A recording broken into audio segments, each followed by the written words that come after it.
je crois que dans la vie, il faut jamais rien déconstruire. Tout ce qu'on a construit, il faut s'appuyer dessus. Ce sont des forces qui nous ont propulsés jusqu'où on est. Et je suis d'accord avec toi, on n'est pas en sucre. Et à un moment donné, faire un soulevé de terre de rond, ça n'a jamais rendu personne paraplégique.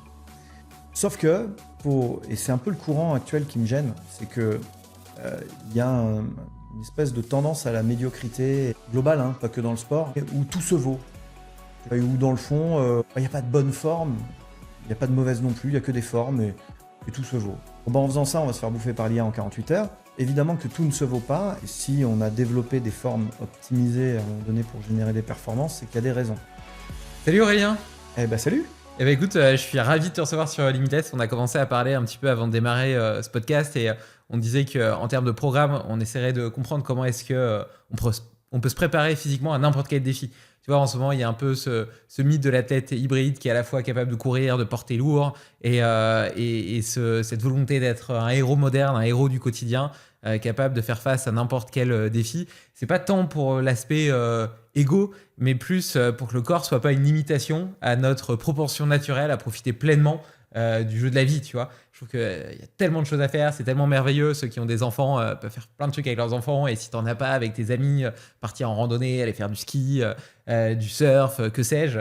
Et donc voilà, comment est-ce que tu arrives à entretenir tes capacités physiques le plus longtemps possible pour t'amuser tout au long de ta vie. Puis après, on aura peut-être l'occasion de parler un petit peu de la prépa physique un peu plus adaptée à des sports d'endurance, des sports de force, et puis quelques outils un peu modernes qui sont en train d'émerger et pour lesquels ça m'intéresse d'avoir ton avis. Mais avant de démarrer, je te propose de me raconter un peu quelle est ta routine matinale. Est-ce qu'il y a des choses que tu fais le matin quand tu te lèves et qui te permettent de te sentir plein d'énergie, de motivation pour les défis que tu as relevés au cours de ta journée? Ouais, bah il y a une dimension très subie, hein, passivo-active, on va dire, qui s'appelle Orso Broussal-Derval, qui arrive donc à 3 ans, donc qui déboule en enfonçant la porte de toutes ses forces et qui nous tire du lit. Donc déjà, tu vois, c'est une phase d'activation. Et puis ensuite, il y a les 3 autres enfants qui, eux, te mettent le reste du rythme de ta routine matinale pour qu'enfin, à 8h50, tu puisses t'asseoir à ton bureau, déjà éreinté, alors que ça n'a pas commencé. Alors, c'est plutôt des sous-routines, si tu veux. C'est plutôt des trucs de survie, justement. Tu vois, tu me parlais d'être un 4x4. Là, c'est exactement ça, sauf que c'est sur toi qu'on roule, en fait. Et du coup, bah, typiquement, tu vois, ce sas de transition dans la douche, d'activation du matin, pour moi, il est hyper important. Où là, on va avoir une douche qu'on appelle souvent douche écossaise, tu vois, où je vais avoir une douche très très chaude pour bien me relaxer, bien monter ma température corporelle, et ensuite une douche très très froide. Et tout ça va être combiné à des exercices de respiration, en fait, de l'activation. L'activation. Alors souvent, j'essaye d'être sympathique pour être sur de l'énergie le matin. Mais des fois, quand ça commence fort aussi, c'est l'inverse. Parce qu'en même temps, tu as ton téléphone qui commence déjà à sonner, tu as déjà des emmerdes dans tes organismes de formation, tu as déjà des gens qui n'ont pas pu rentrer, une chaudière qui a pété dans une salle. À 9h, il peut se passer déjà plein de trucs, tu vois. Donc, en fait, un de ces moments clés de ma routine matinale, c'est ça, c'est mon sas un peu de décompression, là où je suis seul avant de rentrer dans l'arène. Après, je suis bien armé pour faire à manger à tout le monde. En règle générale, c'est un petit-déj assez américain, tu vois. Il y a des œufs, beaucoup, du bacon. Moi, j'ai un petit shaker de protéines parce que j'ai plus de 40 ans. Et donc, un des secrets de la longévité, mais je spoil peut-être un peu l'épisode, c'est d'augmenter sa consommation de protéines. Et ensuite, on passe à l'action. J'essaye de ne pas me jeter tout de suite sur mon téléphone parce que ça comment dirais-je, ça bloque un petit peu le flux du matin. Tu vois, tu risques d'avoir un truc à gérer qui n'aurait pas été si urgent si tu l'avais pas vu. Tu vois ce que je veux dire? Et du coup, j'essaie de retarder un petit peu ce moment-là. Le moment connecté, j'essaie de le retarder un petit peu. Ouais, le problème quand tu es entrepreneur, c'est que tu commences à regarder ton téléphone ou tes mails le matin. Tu avais prévu de faire un certain nombre de choses dans ta journée, des phases de deep work avec des projets importants pour tes objectifs moyen-long terme. Et si tu ouvres tes mails, tu as 50 autres tâches qui vont s'ajouter dans ta to-do et qui va faire qu'en fait, tu vas jamais te consacrer au projet de fond qui t'intéressait. Tu mentionnais cet aspect de travail respiratoire. Tu fais quoi? Wim Hof, ce genre de choses? Ouais, je suis assez branché Wim Hof, moi. Alors, si j'ai le temps, je fais une méthode Wim Hof de base, avec des apnées poumon plein, poumon vide, en fonction de ce que je cherche à faire. Donc, pour ceux qui ne connaissent pas, La méthode Wim Hof de base, qu'on donne un petit peu de clés pratiques, ça va être des cycles d'hyperventilation, en fait, en général de 3 secondes d'inspiration, 2 secondes d'expiration, sur 20, 30 cycles, voire 40 cycles en fonction des protocoles. Ça, c'est quand même assez puissant, donc c'est bien de le faire assis ou allongé. Donc sous la douche, il faut des trucs un peu plus courts si tu veux, mais ça inspire un peu de ça, parce que l'idée derrière, c'est de se poser soit en apnée poumon plein, le plus longtemps possible potentiellement, soit apnée poumon vide, et de repartir sur 3-4 cycles. Donc évidemment, sous la douche, ça consommerait un petit peu d'eau, et puis c'est pas très confortable pour respirer. Donc moi, je fais simplement des phases de respiration au carré ou d'hyperventilation, mais un petit peu plus longues, tu vois, avec du 5 secondes dans l'inspiration. Et puis derrière, par contre, des phases d'apnée sur lesquelles j'insiste beaucoup dans la douche. C'est plutôt ça que je fais.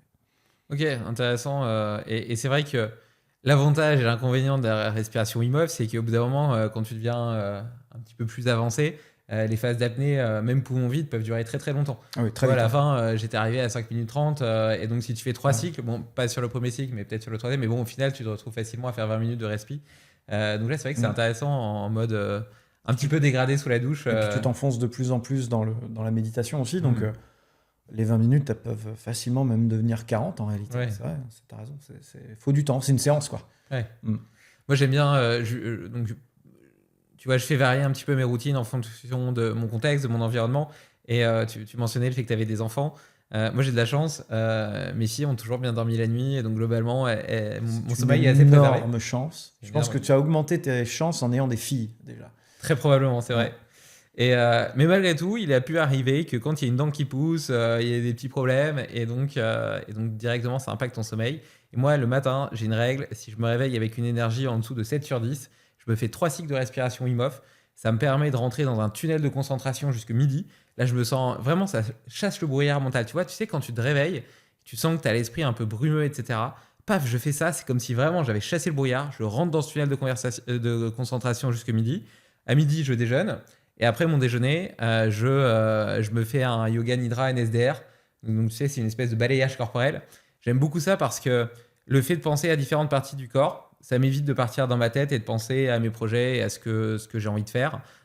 Et donc, ça recharge un peu mes voies dopaminergiques. Ça me permet de rentrer dans un deuxième tunnel pour l'après-midi. Et au final, franchement, les deux couplés, ça fait que ma journée, elle est aussi qualitative que si j'avais bien dormi. Bien évidemment, si je vais faire ça tous les jours, au bout d'un moment, je pense que je finirai par fatiguer un peu mes surrénales et que je commencerai à sentir de l'épuisement. Mais c'est un bon hack, je trouve, à retenir, quoi. Ouais, c'est intéressant. Ouais. Une bonne idée. Bon, moi, je serais obligé de le faire tous les jours en ce moment parce que je suis plus à 6 ou à 5 dans le meilleur des cas depuis plusieurs années maintenant, parce que moi, à l'inverse, le petit dernier ne dort pas depuis le début. J'ai la chance, par contre, d'être très actif, très réactif le matin. Et je répartis plutôt ces besoins en fonction de ce qui va se passer. C'est-à-dire que comme j'ai pas ce temps le matin, on me le laisse pas, le harcèlement ira jusqu'au bout. Et ben du coup, c'est plutôt, tu vois, avant une prise de parole en public, avant une réunion même digitale à enjeu, je vais pas sauter d'une réunion à l'autre. Je vais me garder, tu vois, 5 minutes de recentrage, réactivation si nécessaire. Et en fait, je vais prendre plutôt les matchs les uns après les autres plutôt que 2 blocs comme toi, tu arrives à faire sur le matin et l'après-midi. Mais c'est peut-être aussi lié à mon mode, tu vois, où je saute des éditions à l'entraînement, à la formation. Le fait est que j'ai plus de mal à distinguer des blocs dans ma journée. Mais ouais, je suis complètement d'accord avec ces petites routines d'activation. Surtout quand tu le bases sur un petit RPE très simple comme ça, en fait. C'est un bon hack, je suis d'accord avec toi. Et tu mentionnes le fait que depuis plusieurs années, tu dors 5 ou 6 heures par nuit, ça fait pas beaucoup. Parfois, on entend parler de surentraînement. Moi, j'ai plutôt tendance à préférer le terme de sous-récupération. Et dans la récupération, j'inclus évidemment le repos, tu vois, la nuit de sommeil, les siestes éventuelles, mais aussi tout le stress cognitif, intellectuel que tu peux avoir. Et donc, je me suis déjà aperçu que dans certains contextes, je dormais moins, même naturellement, parce que je me réveillais tôt le matin, etc. Donc, j'avais moins d'heures de sommeil, mais dans un environnement qui était peu stressant, qui était beaucoup mieux équilibré en termes de type de stimulation, de temps de qualité avec mes filles, etc. Et en fait, je supportais très bien. Et d'autres, à l'inverse, où je passais plus de temps au lit. Et pour autant, je me sentais plus fatigué et moins efficace, quoi. Comment est-ce que toi, tu absorbes justement cette privation de sommeil et malgré tout tes objectifs de performance, que ce soit physique ou professionnel? Alors, c'est un point hyper important que tu abordes là, parce qu'en fait, moi, je me suis beaucoup intéressé au sommeil parce que je suis un mauvais dormeur à la base. C'est-à-dire que on me demande souvent comment j'ai écrit 11 livres en 10 ans. Et ben, en fait, je dors pas. Voilà, je dormais pas du tout. Il faut que je change de temps parce que je ne dormais pas. J'étais insomniaque, vraiment. Donc, quand je dis insomniaque, les gens disent « Ouais, tu dormais mal ». Non, non, non. Je me couchais parfois à 5 heures du matin, lever 7 heures comme tout le monde, ça démarre aux mêmes heures que tout le monde. Et du coup, pendant des années et des années, j'étais vraiment insomniaque. Donc, tu mets en place des petites routines de récupération, des power naps, des siestes de récup, tu essayes de trouver des solutions pour combler ce manque. Tu hibernes le week-end, tu déportes un peu ton sommeil, tu te réorganises comme ça. Enfin, c'est pas satisfaisant. Ça, je l'ai réglé en m'intéressant vraiment aux problématiques de sommeil. Et en fait, les routines sont très, très documentées. Et on se rend compte que, en appliquant des règles très simples, on arrive à régler énormément de problèmes. Il faut savoir qu'il y a 6 Français sur 10 aujourd'hui qui déclarent mal dormir. Et en fait, quand on fait vraiment la stat sur le nombre de gens qui sont considérés comme ayant des troubles du sommeil, voire insomniaques, eh ben, on se rend compte que c'est encore plus. Alors, qu'est-ce que quelqu'un qui a un vrai trouble du sommeil, si vous dites est-ce que je dors mal ou est-ce que j'ai un trouble du sommeil, posez-vous cette question très simple. Est-ce que sur les 3 derniers mois d'affilée, il vous est arrivé plus de 5 fois par semaine de vous réveiller la nuit ou de vous lever avant le réveil ou d'avoir du mal à vous endormir? C'est 3 cas de figure qui, s'ils se répètent 3 à 5 fois, voire plus, par semaine, font que vous êtes considéré comme quelqu'un qui a un problème de sommeil. Et donc, vous aurez intérêt à écouter ce qu'on va dire là sur les routines. Et typiquement, quelqu'un qui a du mal à s'endormir ou à se réendormir la nuit, il y a la règle très simple des 30 secondes, des 30 minutes, pardon. Cette règle, elle est, pour moi, elle a tout changé. Honnêtement, c'est une règle game changer. C'est-à-dire que si au bout de 30 minutes, vous n'avez pas pris ce qu'on appelle un des trains du sommeil, ça veut dire que vous l'avez loupé. Donc, ça sert à rien de l'attendre en fixant le plafond et en gambergeant, parce que tout ça va probablement à un moment donné vous amener sur des pensées extrêmement activatrices. Et donc, vous sortir totalement de votre phase d'affaiblissement, votre phase d'endormissement, puisque vous étiez peut-être même épuisé, et contre toute attente, vous vous retrouvez à être incapable de vous endormir. Eh bien, si au bout de 30 minutes, il ne s'est rien passé, tranquille, pas de pression. Relevez-vous. Relevez-vous, prenez un bouquin, surtout évidemment, ne vous jetez pas sur les jeux vidéo, prenez un bouquin, bouquinez tranquillement et donnez-vous 30 nouvelles minutes. Et en fait, mathématiquement, quel que soit votre train du sommeil, qui passe toutes les heures, qui passe toutes les heures 30, toutes les heures 45, voire toutes les 2 heures, et ben en réalité, en faisant 2 fois 30 minutes, il y a énormément de chances qu'il passe bientôt, à un moment donné. Et donc, cette règle des 30 minutes, elle est extrêmement structurante. On se relève, pas de pression. Parce que comme tu le disais, peut-être qu'on va laisser passer un train et demain, tout ira très bien, on ne sera pas vraiment fatigué. Ça ne marche pas comme ça. C'est pas si grave. J'étais beaucoup plus éveillé, actif et en forme quand j'étais insomniaque, mais réglé sur certaines routines, que je ne le suis là à la merci d'un enfant qui me réveille quand bon lui semble. Avec des nuits qui sont pour autant chaotiques, mais peut-être un peu plus longues au total. Donc, ce n'est pas une question de volume. Ce n'est pas qu'une question de volume. Et donc, ce train du sommeil, eh ben, il va repasser. Donc, vous allez peut-être sentir de nouveaux signes de fatigue. Vous allez bâiller, vous allez piquer du nez, vous allez commencer à avoir les yeux qui se ferment.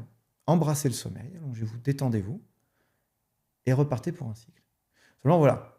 Peut-être qu'il y a des raisons pour lesquelles vous ne vous endormez pas. Donc, ces 30 minutes, elles doivent aussi être mises, les deuxièmes 30 minutes, celles où vous relevez, doivent être mises à contribution pour résoudre le problème.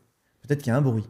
Peut-être que la température n'est pas la bonne. Souvent, les gens dorment sur couvert ou dans des chambres surchauffées. On parle de 18-19 degrés pour une température optimale. C'est très bas, en fait, beaucoup plus bas que la plupart de nos appartements. Peut-être qu'il y a une pensée qui vous contrarie. Le fait de faire un petit peu de respiration et de méditation, ça vous permettra peut-être de chasser, comme des nuages, les mauvaises pensées en soufflant dessus comme le vent. Donc, essayez de trouver des solutions pour normaliser sans pression, de manière très objective, vos conditions d'endormissement et donnez-vous ces 30 minutes.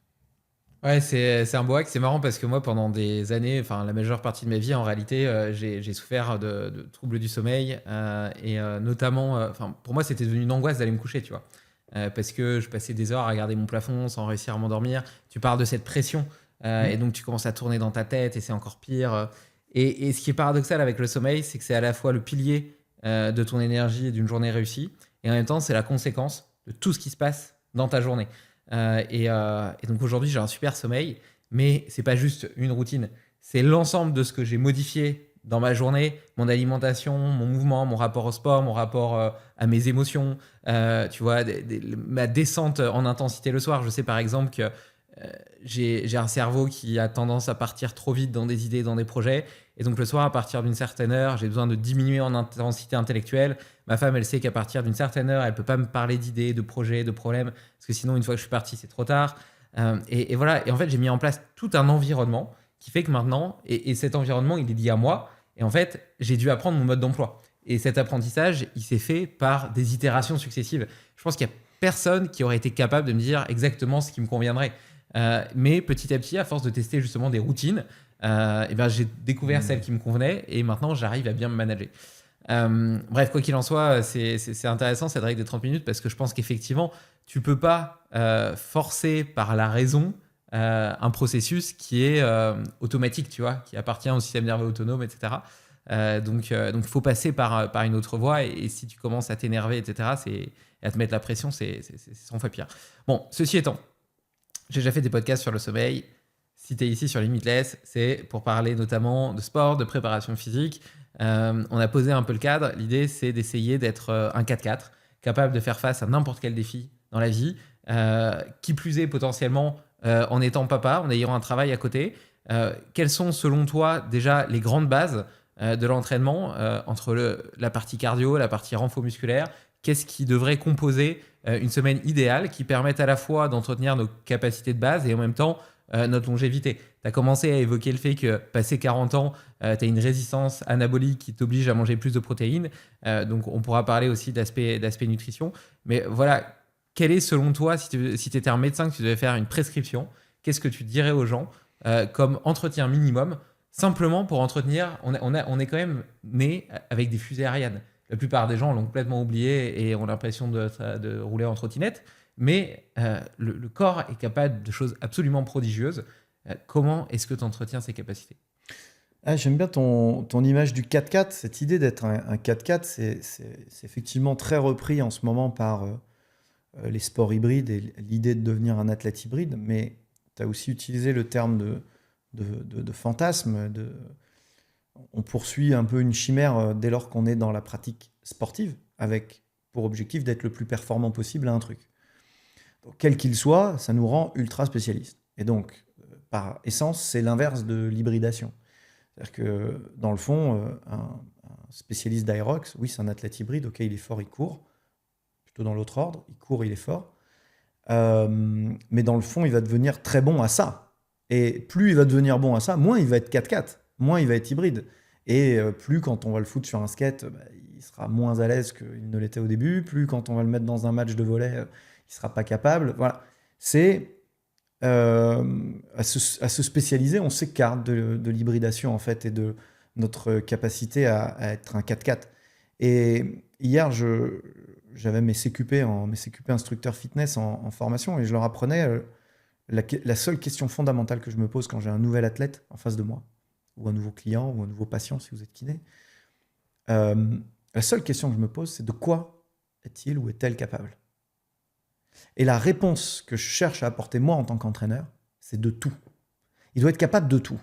C'est ça le fondement. Parce qu'une fois qu'on est capable de tout, alors on n'a plus aucune limite dans notre pratique, et quel que soit le niveau. Même pour un footballeur, s'il est capable de tout, alors ça veut dire que je peux utiliser de l'haltérophilie, du skateboard, du volleyball, comme activité support. Je fais ce que je veux. J'ai plus de limites. Limitless.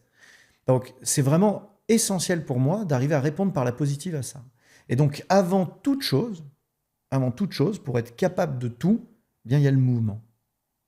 Et souvent, on prend le problème par le mauvais bout de la raison. C'est-à-dire que les réflexes de préparateur physique, c'est des réflexes qui sont hérités des fédérations sportives. Fédérations sportives, souvent sport professionnel ou sport olympique, à la fin, on pense à la médaille. Et encore une fois, on s'écarte de l'hybridation, on fonce sur la haute performance. Et donc les questions qu'on se pose, c'est pas de quoi est capable la personne. La question qu'on se pose, c'est est-ce que elle soulève lourd? À quel point? La question qui renvoie à ça de manière très objective, c'est on raisonne en pourcentage du 1RM. Quel est ton pourcentage du 1RM, de ta répétition maximale pour ceux qui font pas de force? Donc on se pose la question de la force absolue. Quand vous voulez rentrer dans l'armée, dans la police, en BPGEPS, activité de la forme même, vous allez passer un test, un BIP test, un test Luc Léger, un test navette. On se pose la question indirectement de votre VO2 max, la capacité maximale d'oxygène que vous êtes capable de consommer lors d'un effort. On se pose la question de votre endurance maximale. Avec les nouvelles technologies connectées dans les fitness modernes, là, que ce soit eGym, Technogym, Milon, toutes ces marques-là, elles vous donnent un biofeedback de watts de puissance en watts, exprimé en watts, ou éventuellement de force en newton. Là encore une fois, on se pose la question de votre explosivité, de votre niveau max de puissance. Et tout ça, pour moi, c'est des questions secondaires. C'est des questions finales de la préparation physique.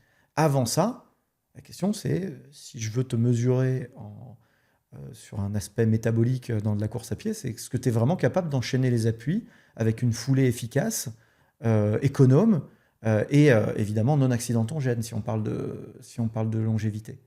Aujourd'hui, quand je cours dans le bois de Vincennes, je suis parisien, quand je cours dans le bois de Vincennes, je constate que 9 personnes sur 10 que je croise courent de manière complètement chaotique et qu'il n'est pas certain que ce soit bon pour la santé à long terme, sur l'aspect mécanique, de faire ce qu'ils font. Et donc, je ne suis pas en train de décourager qui que ce soit de courir, entendez-moi bien, mais enfin, je suis en train d'encourager tout le monde à apprendre à courir et à répondre à ma question de quoi êtes-vous capable? Et bien moi, je suis capable de courir. Et ça, la plupart des gens, ils ne sont pas capables de répondre véritablement, enfin, ils le croient, mais... et de la même manière que sur des squats, vous allez aller à Basic Fit faire de la force avec un coach, il ne va pas se poser la question de savoir si vous êtes capable de vous mettre accroupi, qui est le véritable prérequis à faire des squats. Et on va vous mettre à faire des squats, donc vous allez faire des tiers de squat, dans le meilleur des cas. Au pire, vous allez vous mettre accroupi et vous faire mal au genou parce que vous êtes obligé de compenser, parce que votre cheville n'appuie pas. Donc, la question du mouvement est pour moi prioritaire. De quoi est-ce qu'on est capable en termes de force, de souplesse, de coordination, contrôle moteur, on va dire, et d'équilibre. Et sur ces 4 piliers-là, qui sont d'égale importance, on doit être capable de tout faire. C'est hyper intéressant. Donc, en fait, au-delà de la force et de l'endurance, le prérequis de tout, ça serait la mobilité, donc la capacité à développer de la force dans des amplitudes de mouvement suffisamment grandes. D'ailleurs, ça me fait penser, j'ai passé mes certifications MovNat. J'aimais bien l'approche de MovNat parce qu'on apprend justement un peu à tout faire, à sauter, à grimper, à ramper, à marcher en équilibre. Il y a de la force, il y a de l'endurance. Et le prérequis de tout ça, eh ben, c'est pas mal de mouvements en fait, qui sont quand même relativement liés à la mobilité. Comment tu t'assois au sol, comment tu te relèves du sol, des quadrupédies, etc. Tu vois. Et alors, tu parles de la façon dont on court et des gens que tu vois au bois de Vincennes. Je me demande, parce que tu as un peu deux courants de pensée. Tu as le courant de pensée qui dit il faudrait avoir une fréquence idéale de 180 pas par minute, etc., avec telle forme et tout. Et puis, tu as un autre courant de pensée qui dit ben, tu es parfaitement adapté à la façon dont tu cours. Et donc, quelque part, certes, il y a des compensations, mais en fait, tu t'es adapté toute ta vie à tes compensations et essayer de les enlever. Tu sais, à un moment, par exemple, tu avais ces chaussures qui essayaient de corriger le fait d'être pronateur, supinateur, etc., malgré le fait qu'on se soit aperçu que ça ne diminuait pas le risque de blessure. Par ailleurs, on pourrait se demander, en fait, tu crées peut-être un déséquilibre qui répond à une sorte de symétrie ou à une forme parfaite, mais qui va à l'encontre d'adaptation et de compensation que tu as utilisé pendant peut-être 20 ou 30 ans tout au long de la journée. Donc, est-ce que tu penses réellement que justement il faut réapprendre à courir, qu'il y a une forme parfaite et qu'on devrait déconstruire les patterns qu'on a mis en place pendant aussi longtemps pour se conformer à ça? Je crois que dans la vie, il ne faut jamais rien déconstruire. Tout ce qu'on a construit, il faut s'appuyer dessus. Ce sont des forces qui nous ont propulsés jusqu'où on est. Et je suis d'accord avec toi, on n'est pas en sucre. Et à un moment donné, faire un soulevé de terre de rond, ça n'a jamais rendu personne paraplégique.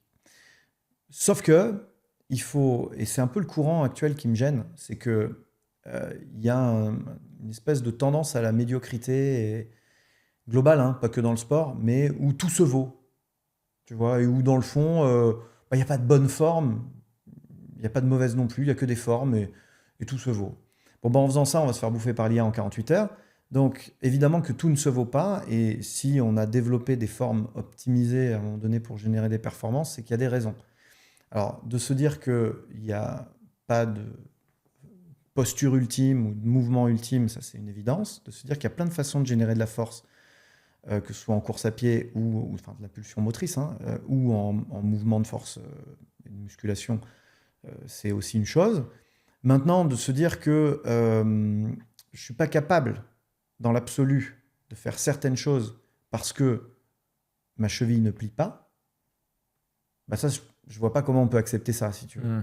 Je ne vois pas comment on peut se dire, bon, ça c'est OK, du coup, je vais continuer à tourner autour du pot. Bah non, ça veut dire que là, concrètement, quand tu auras 50 ou 60 ans, tu vas encore avoir rajouté des couches de restriction par-dessus de la restriction parce que tu n'auras jamais réglé un problème. C'est très différent de ce que tu étais en train de me décrire tout à l'heure, où on va avoir des formes de course à pied qui sont peut-être inesthétiques, peut-être même pas les plus efficaces de la classe, mais on s'en fout, ils ne sont pas venus courir les Jeux Olympiques, et qui ne mettent pas les gens en danger.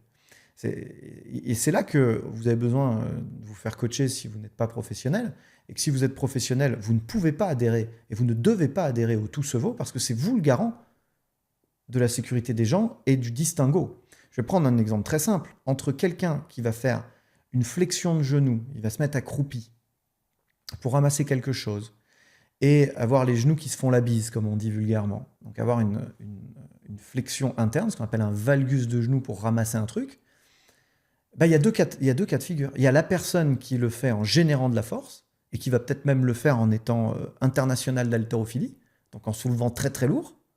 Et en fait, ce qui va créer, c'est des torques, hein, c'est des couples de force internes puis externes, et s'appuyer là-dessus pour créer du mouvement efficace. Et le genou, il est fait pour ça. Et la personne qui est incapable de plier sa cheville, et qui donc va se mettre à plier l'autre genou vers l'intérieur pour compenser, là, vous entendez bien, sans être expert de la biomécanique, qu'il y a un bon cas de figure et un mauvais cas de figure. Évidemment, il y en a un qu'il va falloir accompagner, coacher, pour qu'on puisse toujours faire ce valgus s'il y en a besoin, mais pour une bonne raison. Pas parce que notre cheville nous l'impose, parce qu'on le décide. C'est très différent. Ouais, c'est hyper intéressant.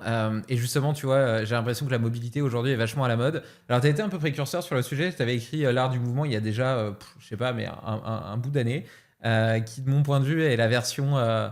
Enfin, c'est pas du. J'allais dire, est la version française de Become Supple Léopard. Tu sais.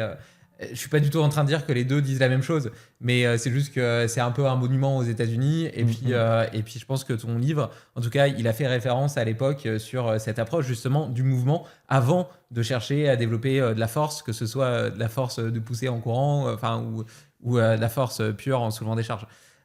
Et maintenant, j'ai parfois l'impression que la mobilité, elle va trop loin d'une certaine façon, parce que de mon point de vue, la mobilité, ça reste quand même un prérequis. Nécessaire certes, mais au service d'une finalité. La finalité, c'est quand même de pouvoir exercer ton sport ou ce qui te fait plaisir, tu vois, ou jouer avec tes enfants, etc.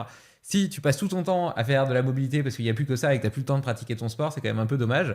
Et j'ai vu des programmes où tu te retrouvais à faire 3 séances d'1h30 par semaine. Quand tu regardes le temps disponible dans la vie des gens, s'ils font ça, ils font plus leur sport, tu vois. Donc là, je me suis dit, on est peut-être arrivé à un excès inverse. Je me demande d'ailleurs dans quelle mesure, tu vois, tu parlais notamment de la dorsiflexion de cheville, de différents patterns de mouvements. En fait, c'est des mouvements naturels. Normalement, on devrait tous être capable de les faire. On est livré avec quand on est. C'est juste qu'on les a désappris à force de rester en position raccourcie, assis sur notre chaise pendant 8 heures derrière un ordinateur, et puis en s'échouant sur le canapé après devant Netflix en rentrant chez soi. Est-ce que tu penses que le fait de changer un petit peu et de rétablir ces mouvements naturels dans notre quotidien sans travailler consciemment la mobilité. Par exemple, moi je lis le soir ou si je regarde la télé en me mettant par terre. Donc, et naturellement, en fait, c'est inconfortable. Donc, je vais changer de mouvement assez régulièrement. Je vais mettre en deep squat, en ZZ. Je vais faire plein de mouvements, en fait, qui vont tantôt travailler mon ouverture de hanche, tantôt travailler ma dorsiflexion de cheville, même parfois un peu mon poignet, etc. Est-ce que tu penses que ce type de faux travail de mobilité, mais quotidien, qui peut durer par conséquent 1h30, parce que quand tu lis ou que tu regardes un film, ça peut durer longtemps, peut être suffisant pour réhabiliter nos schémas et pour les entretenir par la suite, ou bien est-ce qu'il faut forcément passer par un travail spécifique avec des séances structurées autour de tes limitations ? Je crois qu'il n'y a pas de faux travail. Il y a différentes intensités et différentes modalités d'expression. Et effectivement, tout est opportunité. De la même manière que si à chaque fois que tu vois un truc lourd, tu essayes de le sous-peser et de le reposer, bah, tu vas maintenir tes niveaux de force. Si à chaque fois que tu fais du plat en vélo électrique, tu coupes le moteur, bah, tu vas maintenir tes niveaux d'endurance.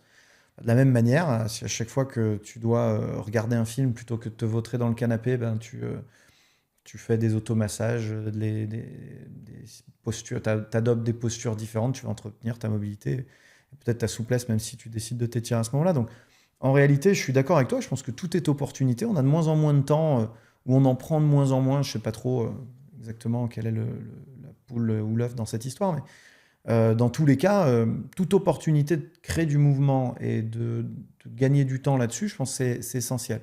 Après, tu poses une deuxième question, c'est mobile jusqu'où?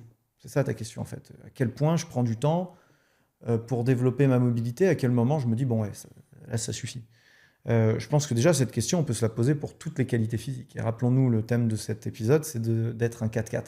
Ok. Donc le 4x4, il roule pas très vite, le 4x4.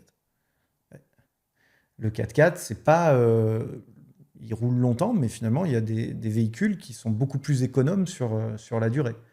Le 4x4, il passe partout, par contre. C'est ça l'objectif du 4x4. Le 4x4, il peut prendre 5 personnes à son bord. Voilà. Il peut prendre une tente et de la nourriture. Il peut prendre plein de choses, le 4x4. Donc, il a des qualités, il a des défauts, mais de tous les véhicules qu'on connaît, nous, c'est sans doute un des plus polyvalents. Il roule pas très vite, mais ça peut rouler vite quand même, un 4x4. Ça prend l'autoroute. Il consomme pas mal, mais avec les hybrides, aujourd'hui, on arrive à en avoir qui durent longtemps. Et hop, on arrive sur une espèce de SUV, tu vois. Donc en fait, la question du curseur est importante. Et c'est ce que je disais aussi à mes élèves hier, c'est j'avais quelqu'un qui squattait très bien, qui descendait assez bas et qui, loin, après la parallèle des cuisses avec le sol, donc quasiment accroupi, avait un enroulement du bassin sur la fin. Ce qu'on appelle, si vous regardez sur Internet, on appelle ça le butt wink, puisqu'il faut parler en anglais aujourd'hui, donc c'est une rétroversion de bassin, et qui est liée évidemment à une perte de contrôle du bassin. C'est pas souhaitable, parce que ça reflète probablement quelque part un manque de souplesse, probablement des adducteurs ou des ischio-jambiers, probablement un manque d'activation des muscles du gainage, probablement un manque de contrôle du psoas aussi, peut-être qu'il est un peu raccourci, il faut chercher pourquoi ça bascule comme ça. Mais dans le fond, bon, là, c'est l'épaisseur du trait, quoi. C'est-à-dire combien de séances ça va me prendre à corriger ce problème, qui par ailleurs ne pose aucun problème mécanique de danger, si vous voulez. On s'est beaucoup agité avec ça dans les salles de musculation, en disant, oh là là, surtout pas de butt wink à la fin, sinon la mort. La mort. Bon, je ne sais pas de quoi on a peur, à part d'une bonne grosse courbature aux érecteurs lombaires du rachis, et qui est un problème, parce que ça veut dire que le débutant, si on le courbature comme ça dès la première, il ne revient pas. L'athlète de haut niveau, on lui fait sauter une séance. Donc on ne veut pas ça. Mais par contre, on n'a jamais rendu personne paraplégique comme ça. Okay, tout va bien. En revanche, la question, c'est est-ce qu'on doit corriger ce truc-là à tout prix? Et vu tout ce qu'on a d'autre à faire sur la mobilité, mais aussi là, sur la force, sur l'endurance, là on y revient à nos paramètres de force max et tout ça. Bah, évidemment qu'à un moment donné, on arbitre. Hein. Entraîner, c'est choisir. Et donc, si on veut quelqu'un d'hybride, il faut accepter d'avoir quelqu'un de généraliste. Donc, il peut peut-être être expert dans un truc. Et encore, il ne sera pas aussi expert que l'ultra-expert. Mais il va falloir qu'il sache un peu tout faire. Donc, on n'a que des journées de 24 heures. Et encore, ça, c'est si on ne dort pas beaucoup. Et donc, il va falloir arbitrer. Et pour beaucoup de gens, ce que tu décris va suffire. Et peut-être que des fois, il va falloir mettre en place un protocole correctif, adaptatif d'entraînement. Vraiment, on cherche à accomplir des choses. Et puis derrière, on va juste entretenir. Et puis on va pas en discuter sans 7 ans. En 3 semaines, 1 mois, on aura fait beaucoup. Puis après, on va l'entretenir tranquille en regardant les Peaky Blinders à la télé. Ça suffira. Donc, il ne faut pas se mettre trop de pression par rapport à ça. Et donc, les gens qui nous écoutent, je vais leur donner un repère très clair. C'est, on a un certain nombre de patterns de base. J'en compte 7. Vous en comptez autant que vous voulez. Disons que si vous êtes capable de vous asseoir dans toutes les positions, de vous mettre accroupi, de vous mettre à genoux, ça c'est important, on n'en parle pas souvent, vous mettre à 4 pattes, de faire de la dissociation bassin-épaule. Si vous êtes capable de vous lever et de vous asseoir sans douleur au sol ou dans un canapé, alors probablement que vous n'avez pas besoin de plus de... Et une élévation complète, une flexion complète d'épaule, d'ailleurs une élévation du bras dans tous les sens. Si vous êtes capable de faire ça... Trop bien, je les ai tous. Et toucher ses pieds avec les mains? Ouais, on peut le mettre aussi. Ouais. Toucher ses pieds avec les mains, ça me paraît essentiel parce que, pareil, à un moment donné, on vous apprenait on disait surtout, ne plie pas le dos, fléchis les genoux pour soulever des trucs lourds. Pour soulever des trucs très lourds, sans aucun doute, c'est une bonne idée parce qu'on ne sait pas dans quel état est votre dos. Donc, s'il est déjà dégradé, c'est à ce moment-là que vous allez vous faire mal. Mais enfin, à un moment donné, vous devez être capable quand même d'attacher vos lacets sans être obligé de vous mettre accroupi. Sinon, on a un autre sujet. Ce que je trouve intéressant, donc déjà c'est bien, tu vois, on a déjà commencé à dresser un tableau des specs de base de notre 4x4, en tout cas sur l'aspect mobilité. On va s'intéresser aux autres après, mais tu introduis aussi la notion d'investissement et de capital, dans le sens où si tu as des restrictions à certains endroits ou des faiblesses, que ce soit par exemple l'endurance, la force ou autre, tu peux aussi te dire, j'investis du temps spécifiquement pour développer ce pattern, pour lever cette limitation, et après j'ai développé un capital. En fait, on a parfois tendance à penser qu'il va falloir maintenir toujours le même niveau d'effort pour maintenir la capacité acquise, alors que, je ne sais pas si tu seras d'accord avec moi, mais moi j'ai l'impression qu'une fois que tu l'as... Il faut beaucoup... En fait, tu vois, c'est un peu comme un avion pour décoller. Tu dois mettre beaucoup d'énergie au début, alors que l'avion, il ne bouge pas du tout. Et il y a tellement de force de friction qu'au début, vraiment, tu entends les moteurs à fond, etc.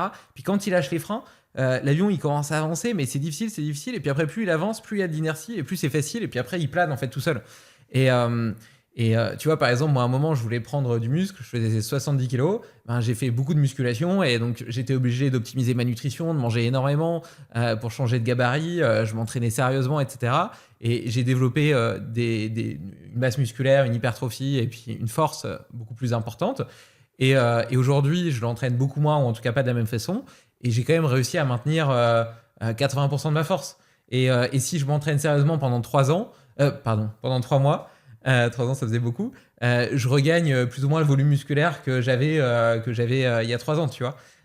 Et donc on s'aperçoit quand même que développer nos capacités prend beaucoup plus de temps et est beaucoup plus difficile que les entretenir. Et une fois que tu les as développées, ou donc par exemple si c'est un problème de mobilité, voilà, potentiellement pour le conserver ensuite, ça sera beaucoup plus facile, quoi. Ouais, c'est en grande partie vrai. Alors, je voudrais quand même mettre juste pas un bémol, disons plutôt une note importante, c'est faut rappeler qu'on n'est pas tous égaux devant l'adversité. Pour plusieurs raisons. D'abord parce qu'on n'est pas tous avec le même capital. Donc, c'est pas juste, c'est comme ça. Il y a des gens qui, en 3 semaines d'effort, vont atteindre tout de suite des résultats. Premier point. D'autres, il va leur falloir 3 ans. Pour le coup, ton lapsus était pas mal, parce que c'est vrai, pour certains c'est 3 semaines, pour d'autres c'est 3 mois, pour d'autres c'est 3 ans. Mais là où c'est encore plus injuste, c'est que la désadaptation, elle non plus, n'est pas égale. Et que certaines personnes vont mettre 3 ans à se désadapter, et d'autres vont mettre 3 jours. Et souvent, c'est les mêmes qui se sont adaptés vite, qui se désadaptent lentement. Donc c'est double peine. Mais il n'y a pas que ça. Il y a aussi le capital d'entraînement. On parle souvent de l'âge chronologique. On a rajouté l'âge biologique, puisque vous voyez bien qu'on ne fait pas tous le même âge. Et donc, ça n'est pas que visuel, c'est souvent aussi cellulaire. Et on va rajouter un 3e âge qui est important, c'est l'âge d'entraînement. Et si vous avez pratiqué des sports à gros capital moteur, à grosse sollicitation de force, d'endurance, depuis très jeune, vous avez probablement développé un pré-capital qui va faire qu'on a l'impression que vous êtes dans la catégorie des doués, si je reprends un petit peu ma dotation de départ sur le premier point, alors qu'en réalité, vous avez simplement développé ce capital au fur et à mesure des années, et qu'il est encore là et qui va se réactiver. Il n'attendait que d'être relancé. Donc, effectivement, je suis d'accord avec toi complètement. Ne pas sous-estimer la force de ce que l'on accomplit et des effets ensuite sur la répétition ou le retour des aptitudes. Et inversement, se rappeler qu'on peut être pénalisé ou aussi avantagé par de la génétique. Et dans les gens qui nous écoutent, ils vont se dire « Ah mais mince, ouais, mais moi du coup, j'ai pas mon capital d'entraînement puisque j'ai arrêté il y a très longtemps. » Alors déjà, vous n'en savez rien, à quel point il est là encore et à quel point il va revenir. Ce que vous ignorez aussi, c'est vos aptitudes génétiques réelles quand vous allez vous y coller. Et ça, je suis sûr que tu en connais plein, toi, des gens comme ça qui ont commencé à courir à 40 balais sur un défi perdu à la con au cours d'une soirée un peu arrosée et qui d'un seul coup se retrouvent avec un palier 16 au Luc Léger et qui en fait font des classements au Marathon de Paris dans leur catégorie d'âge 2 ans plus tard.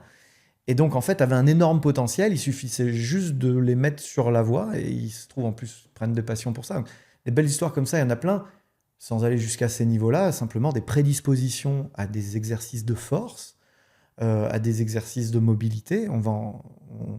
Regardez bien autour de vous, vous allez voir plein de gens qui ont plein de talents et vous en faites sans doute partie. Bah, malheureusement, c'est pas mon cas. Moi, j'ai fait de la voile quand j'étais jeune. Je détestais courir. Et donc, autant dire que j'ai pas développé un énorme capital, que ce soit en force, en endurance ou en n'importe quel pattern de mouvement à peu près utile ou intéressant. Et donc, j'en connais effectivement des gens qui se mettent à courir et puis qui arrivent directement à faire des temps que moi, j'arrive absolument pas à faire. D'ailleurs, c'est probablement la raison pour laquelle je m'amuse avec mes ultra-trails un peu extrêmes. Parce que c'est des ultra-trails, donc ça fait 250 km, mais sur 5 jours. Donc je dois et dans des endroits extrêmes, donc dans le désert, la jungle, le cerf polaire arctique, la montagne, la haute altitude, etc. Et ce qui est intéressant, c'est que ça nécessite une forme de force, parce que je dois porter mon sac qui fait 10-12 kilos, d'adaptation au terrain, tu vois, dans la jungle, il faut passer par-dessus les arbres, en dessous, etc. Enfin voilà, c'est très très varié en termes de pattern de mouvement. Il faut quand même savoir courir longtemps et malgré la douleur, la fatigue, dans un environnement où tu vas pas bien récupérer pendant la nuit.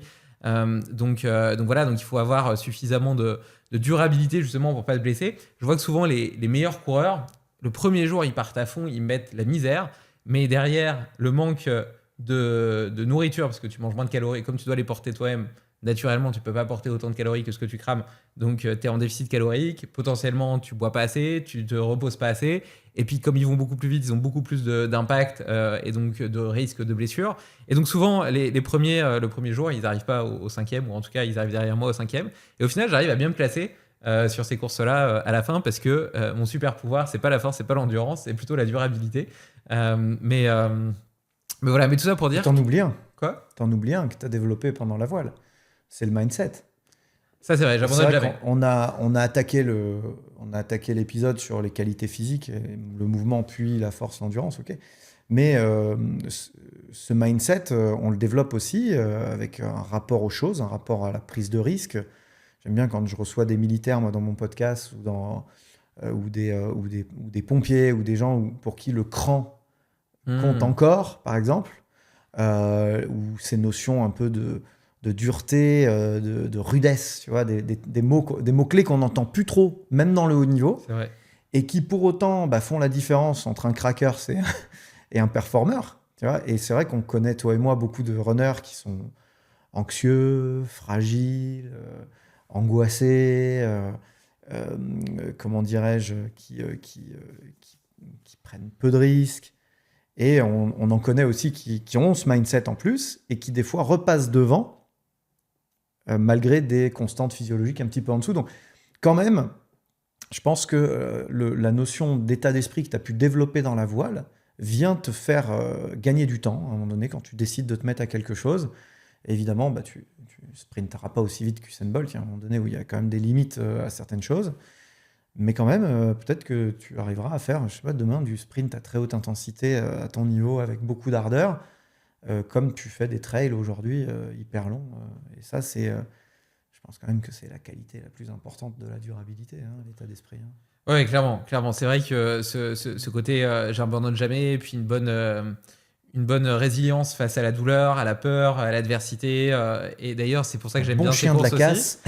J'aime bien ces courses-là aussi parce que justement, tu vois, j'ai l'impression que c'est une exploration géographique, mais aussi physique, physiologique, mentale, au niveau de ma conscience, etc. Il y a plein de choses qui se passent et je trouve ça tellement riche et beaucoup plus riche que le sport. Mais et d'ailleurs, je fais une parenthèse sur les militaires parce que j'ai reçu ici un réfugié d'Afghanistan qui m'a invité à faire un bootcamp militaire avec plusieurs autres blessés voilà, qui sont dans une association. Enfin bref. Et c'était très très dur. Vraiment, c'était très très dur. Je revenais justement d'une traversée du désert et où il faisait l'étape la plus longue, elle faisait 95 km, il faisait 55 degrés. J'avais bu 14 litres d'eau. Et 3 semaines après, je me retrouvais avec eux. Et là, c'était l'inverse. Il faisait -5. On est parti à minuit pour un parcours du combattant avec des passages dans l'eau, etc. On était gelés. Impossible de se réchauffer. On a dû jeter notre sac à dos dans l'eau. Toutes nos affaires, échanges étaient trempés aussi. Et en fait, pendant 48 heures, tu dors quasiment pas, tu manges quasiment rien. C'est des efforts qui sont pas difficiles techniquement, mais qui sont constants.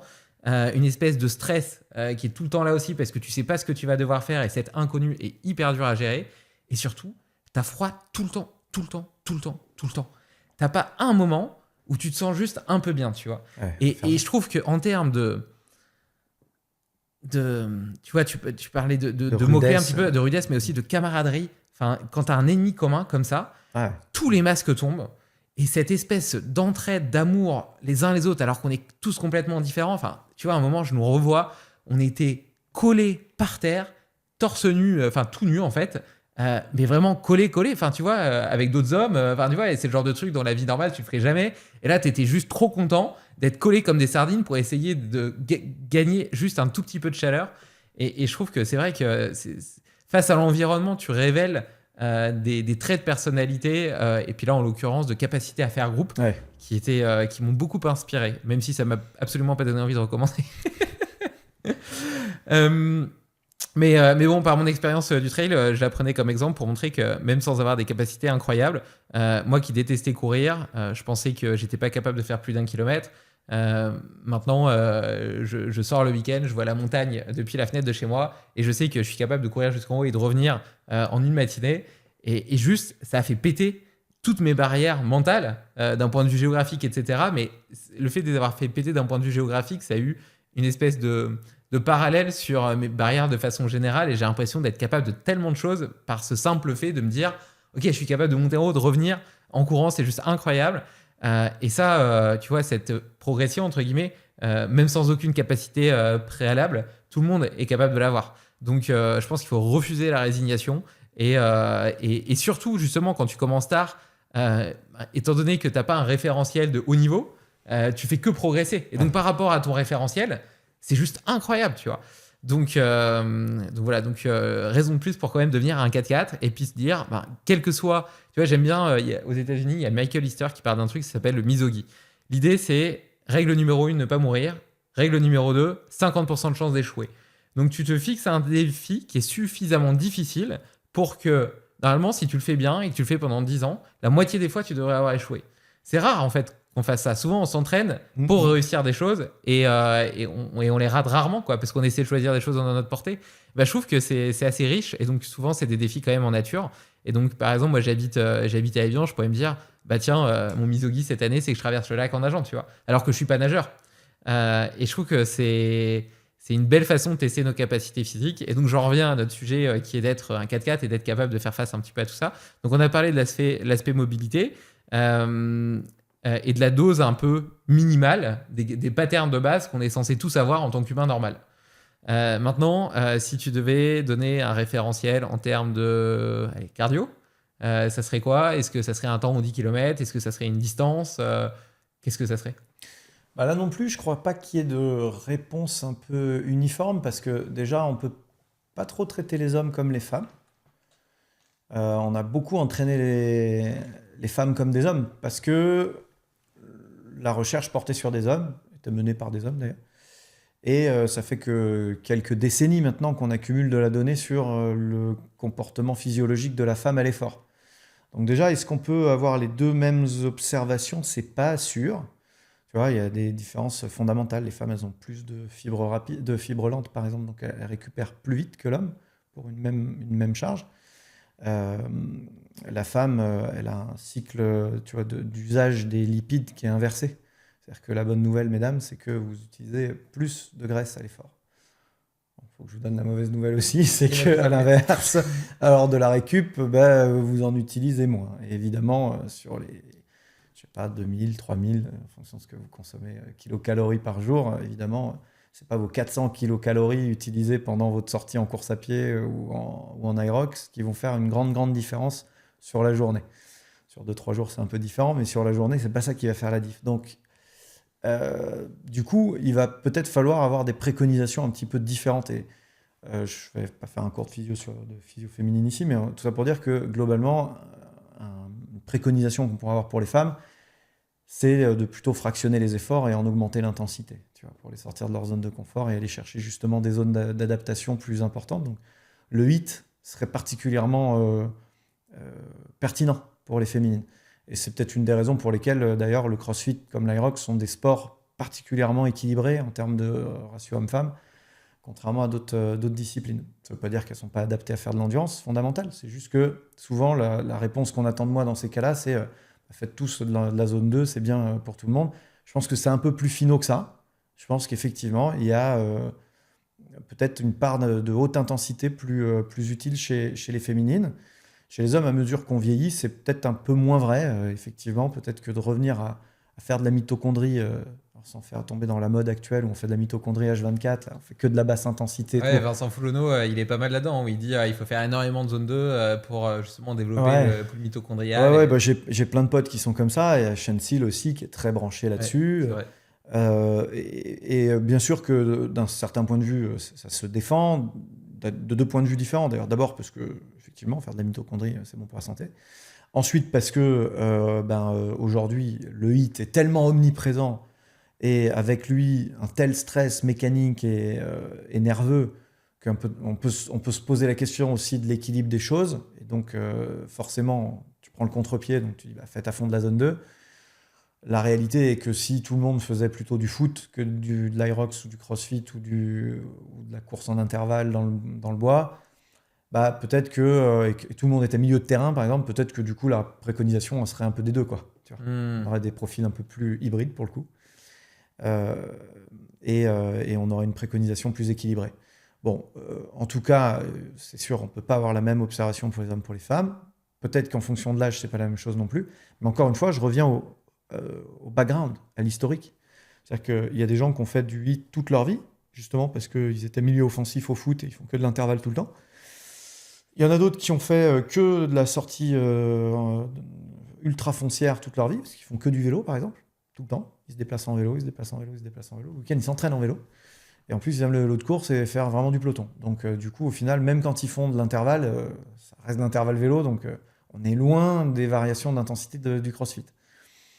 Et donc, en fonction de ça, si vous avez fait ça pendant 20 ans et que vous posez cette question-là, je ne peux pas vous donner la même réponse. C'est pas possible. Un hack très simple, c'est de se dire, en fait, à quel moment j'arrête de progresser dans ce que je fais. Et à ce moment-là, il faut changer. C'est assez simple. Finalement, vous avez d'un côté des adaptations centrales physiologiques qui sont induites par de l'effort à basse intensité. Je vous en cite quelques-unes. Encore une fois, on n'a pas fait un cours de physio, mais si vous faites que de la basse intensité, vous augmentez votre volume plasmatique, par exemple. Vous épaississez votre myocarde, notamment votre ventricule gauche, qui va être capable de faire plus de volume d'éjection systolique. Vous allez être capable, effectivement, de travailler sur vos mitochondries. Tout ça sont des adaptations centrales, qui sont un peu moins présentes quand on fait de la haute intensité de l'intervalle. Quand je dis de la haute intensité, c'est ne serait-ce que des 30-20 ou des 30-30, des variations d'allure, même du fartlek, si vous faites de la course ou de la course en côte. Tout ça va plutôt vous faire basculer sur des adaptations plus périphériques. Il y a encore une adaptation centrale qui reste, c'est le temps que vous avez passé à VO2 max. Donc, ce temps à très haute intensité, c'est un des facteurs clés de haute performance. Donc, c'est pour ça que pendant des années, on a dit faites de l'intervalle training pour passer le plus de temps possible proche de VO2 max. Indéniablement, ça marche. On a pété des records pendant les 15 dernières années en faisant comme ça. Donc, ne tombons pas dans la mode. Hein. Ça marche, il n'y a pas de doute. Maintenant, il y a un moment donné où la courbe de progression elle stagne un petit peu, où on sent qu'on atteint un plateau. Et c'est peut-être le moment de repositionner de l'adaptation centrale et de revenir sur du foncier. Et guess what ? Ça va aller un peu avec votre lassitude et on en revient au mindset. Et finalement, plutôt que de vous emmerder à courir sur une intensité qui ne vous plaît plus, changez. Ça va vous faire reprogresser sur d'autres paramètres. Et là, vous augmentez vos chances de devenir le 4x4 que vous espérez être. Ok, donc toi, tu ferais des cycles en fonction du moment de l'année et quand même avec une répartition hebdo avec, je sais pas... du 80-20, 2 séances en endurance fondamentale et puis une en fractionné plutôt. Ouais, c'est ça, tu vas faire bouger ton curseur. Alors ça dépend du volume d'entraînement des gens. Si vous êtes runner, vous avez vachement de marge de manœuvre si vous courez 5 fois par semaine. Si vous êtes footballeur ou que vous êtes justement un petit peu polyvalent, un peu comme toi, tu fais un peu de force, un peu de running, là vous avez moins de marge de manœuvre puisque le volume cardio est phagocyté par un volume poids et haltère ou jeu ou combat ou je sais pas ce que vous faites à côté. Donc c'est ça qui va vous aider aussi à trancher. Je pense que quand on a que du métabolique, là il faut jouer sur des ratios. C'est-à-dire je vais faire 75% de basse intensité et puis sur le prochain cycle j'inverse. Et ce qui me fait basculer c'est mon suivi de performance par exemple. Ça peut être ça. Sur une distance donnée, sur un repère, tu voulais parler du 10K tout à l'heure, très bien. Soit, je suis dans le cas où j'ai de toute façon d'autres contenus qui viennent en concurrence, et auquel cas je pense qu'il faut choisir un camp. Là, on polarise, on dit on va faire soit de la basse intensité, soit de la haute intensité pendant tout le cycle. Et bon, j'imagine que la question va pas te plaire, mais je pense qu'elle plaira à nos auditeurs. Étant donné qu'on a donné des specs un peu pour la partie mobilité, est-ce qu'il y a un temps au 10K qui te semblerait cohérent avec que n'importe quel humain devrait être capable de faire? Si, ça me plaît. Moi, j'aime bien les repères comme ça. Je trouve que effectivement, n'importe quel humain doit courir en dessous des 50 minutes. Honnêtement. Ça veut tout dire et rien dire, hein, bien sûr. Mais je pense quand même que dans un mouchoir de poche où on a des gens qui font tous à peu près la même taille, qui ont tous à peu près la même foulée, etc., on peut se dire quand même que même si on n'est pas tous des chats maigres, tout le monde est capable d'atteindre ce niveau-là. Moi, je suis toujours surpris du taux d'échec au Luc Léger sur un test hyper simple, quoi. Tu vois, le Luc Léger, donc, c'est un test navette. Je cours entre deux plots séparés de 20 mètres pour suivre des bips. On demande un palier 9 pour rentrer en tant que coach sportif, BPGEPS. Palier 9, moi je le fais avec un Covid long, je sais pas. Tu vois, je me dis, mais comment c'est. Et pourtant, je suis pas un gros runner. Je fais 2 sorties par semaine, tu vois, peut-être 3. Alors je nage un peu aussi, donc j'entretiens aussi là-dessus. Enfin, c'est pas l'équipe du Kenya, quoi, tu vois. C'est relativement calme cette sortie. Moi, je le fais en discutant en 47 minutes, tu vois, 10 bornes, c'est très bien, je suis très content comme ça. Je pense qu'effectivement, quand tu n'es pas hyper entraîné, 50 minutes, ça me paraît assez accessible, assez simple. Si ce n'est pas le cas, ça veut dire qu'il y a un capital physique qui n'est pas atteint. Mais j'ai des repères comme ça sur tous les mouvements, hein. J'en ai un sur les mouvements de force aussi. Ne t'inquiète pas, on va y arriver. Hein. Ouais. Et du coup, je pense que dans le fond, on doit en avoir, même si pour certains, ça paraîtra vraiment très très simple parce que c'est chat maigre, parce qu'ils sont optimisés là-dessus, et d'autres qui me diront, Aurel, quand même, t'exagères. Rappelle-toi que moi, je fais 100 kilos, 1m95, on n'a pas le même gab. Ok, pour toi, c'est un petit peu plus challenging, oui, mais tu es quand même capable de le faire. Et puis, d'une part, il est capable de le faire. Et puis, d'autre part, si c'est plus difficile pour lui de tenir les 50 minutes au 10K, et parce qu'il est plus fort, enfin plus lourd et plus fort, il aura plus facile à atteindre les objectifs de force dont on va parler juste après. Exact. Et inversement, tu vois, celui qui est plus léger et qui va aller plus vite au 10K, il va avoir plus de mal à atteindre les objectifs de force. Et malgré tout, tu parlais des specs pour rentrer en BPGEPS. Donc là, tu as parlé de ceux liés à la vitesse, au cardio. Et je crois que je me souviens plus de ce que Rudy m'avait dit, je les ai plus en tête, mais toi tu dois les connaître. Mais j'avais halluciné des niveaux qui étaient demandés pour la partie muscu. Enfin, c'était ridicule, quoi. Ouais. Et le taux d'échec, c'est 66%. Ouais. Le taux d'échec, donc de personnes qui veulent devenir coach sportif. Et là, ça pose la question, dans quelle mesure est-ce qu'ils sont comment dire, qualifiés pour te coacher, quoi. Oui, alors heureusement, ceux qui finiront par vous coacher, c'est ceux qui ont réussi quand même. Heureusement. C'est vrai, vu sous cette. Hein. Mais on peut se dire que quand même, certains sont vraiment accrochés pour faire ce palier 9. Et donc je me dis mince, parce qu'effectivement, ils sont tellement ultra spécialisés que c'est pas du tout des 4x4. Pas du tout. Or, le fitness, pour moi, c'est l'incarnation du 4x4. On doit être capable de parler de tout en fitness. On doit être capable d'accompagner les gens sur un rameur, sur un tapis de course, dans le bois de Vincennes en train de courir, même si on n'est pas prof d'athlète, on doit les emmener quand même à être des athlètes à 360 et pas faire que de la machine guidée sur plateau de muscles. Parce que ça, encore une fois, un singe peut le faire et une IA particulièrement bien. Donc méfiez-vous, ceux qui nous écoutent, qui veulent devenir coach sportif en se disant, moi, toute la partie technique, ça ne m'intéresse pas, ou je pense que tout se vaut, comme on disait tout à l'heure, et du coup, bon... Méfiez-vous, parce que ce qui va nous rester, même pas demain, maintenant, ce qui nous reste là tout de suite, c'est pas la création du programme. Hein. Ce qui nous reste maintenant tout de suite, c'est l'artisanat technique et l'expertise technique de transmettre un savoir-faire et une motricité. Hein. C'est la seule chose que nous prendra en dernier l'IA. Hein.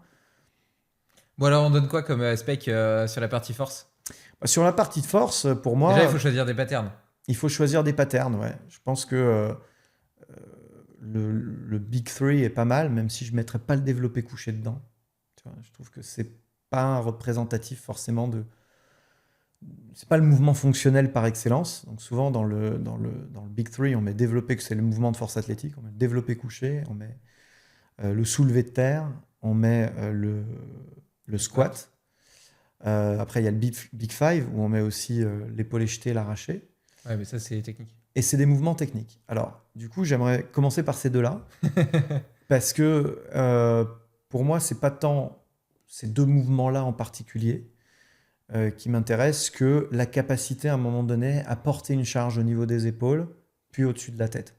C'est ça qui m'intéresse. Ou éventuellement directement au-dessus de la tête dans le cas de l'arraché. Le tout en mobilisant un appui sur cette charge pour passer en dessous. Donc en fait, on peut avoir des versions très très simples de ça, beaucoup moins complexes, avec un sandbag, avec un sac de sable, avec peut-être un kettlebell, avec Au kettlebell, tu ferais un snatch par exemple? ouais, ou un clean and press. Clean and par press, exemple. ouais. Ça peut être un bon mouvement qui est quand même un peu moins technique à apprendre, un peu moins technique à apprendre qu'un épaulé jeté sur une barre olympique. J'aime bien aussi les exercices de landmine aujourd'hui, tu sais, où tu mets ta barre dans un coin de la salle au sol, et puis tu attrapes juste un des deux manchons de la barre, et du coup tu vas pouvoir retrouver des mouvements d'épaulé jeté, beaucoup moins complexes à maîtriser bien évidemment, et avec peut-être même des fois des dissociations bassin-épaule. Donc pour moi, être capable juste de mobiliser une barre dans ce registre-là, donc le repère c'est du coup le poids de la barre, 20 kg, une barre olympique, quel que soit l'agrès, donc que je fasse en landmine avec un disque de 10, 15, il faudrait faire le calcul exactement ce que ça représente 20 kg une fois qu'on pose la barre à moitié au sol, un kettlebell de 20 ou une barre olympique. Voilà, être capable à un moment donné de monter cette barre très haut avec une stabilité scapulaire, avec une triple flexion en genou de cheville, ça me paraît un minimum. Donc tu vois, je ne suis pas sur une charge extrêmement lourde, 20 kg, c'est pas dingue, mais ce mouvement fonctionnel-là, il me paraît essentiel. Après, sur un press, là, il faut faire quand même une différence sur le haut du corps, il faut faire une différence homme-femme. Pas parce qu'il y a une différence de force dans l'absolu, puisque la force relative, ramenée à la surface du muscle, en réalité, est quasiment la même chez l'homme et chez la femme. Donc les faibles femmes n'existent pas. On peut charger très lourd potentiellement pour les femmes. En revanche, il y a quand même une répartition de la masse musculaire qui est très différente et qui explique que du coup, les exercices poids du corps sur le haut du corps sont plus difficiles pour les féminines. Comprenez par là qu'il y a plus de masse musculaire en bas qu'il y en a en haut comparé aux hommes. Donc du coup, évidemment, ça fait des différentiels importants et peut-être qu'il ne faut pas les mêmes benchmarks. Peut-être que la traction ou la pompe ne peut pas être un benchmark pour une féminine au même titre qu'elle l'est pour un homme. Pour moi, tous les hommes doivent enchaîner de manière homogène, tirage et pousser et être tous capables de faire 10 tractions et 10 pompes au poids du corps. Voilà. Pour une femme, sans doute faut-il aménager et qu'il faudrait pondérer cet exercice qui est beaucoup plus proche de la force max pour la traction notamment, et se dire qu'il faudrait une décharge, je dirais de 40%, puisque c'est 60% du potentiel de force à peu près, donc une décharge élastique de 40% pour faire le même résultat, 10 répétitions. Et pareil sur les pompes, donc en général 40% on le fait bien en mettant les genoux au sol. Donc tout le monde doit faire 10 pompes, 10 tractions aménagées par sexe. Ok, donc on a 10 pompes, 10 tractions, un clean and press avec une kettlebell de 20 kg et pour la chaîne post et le squat. Et du coup, moi je suis assez sensible à l'approche de Gray Cook. Entretenez vos squats et développez vos soulevés de terre.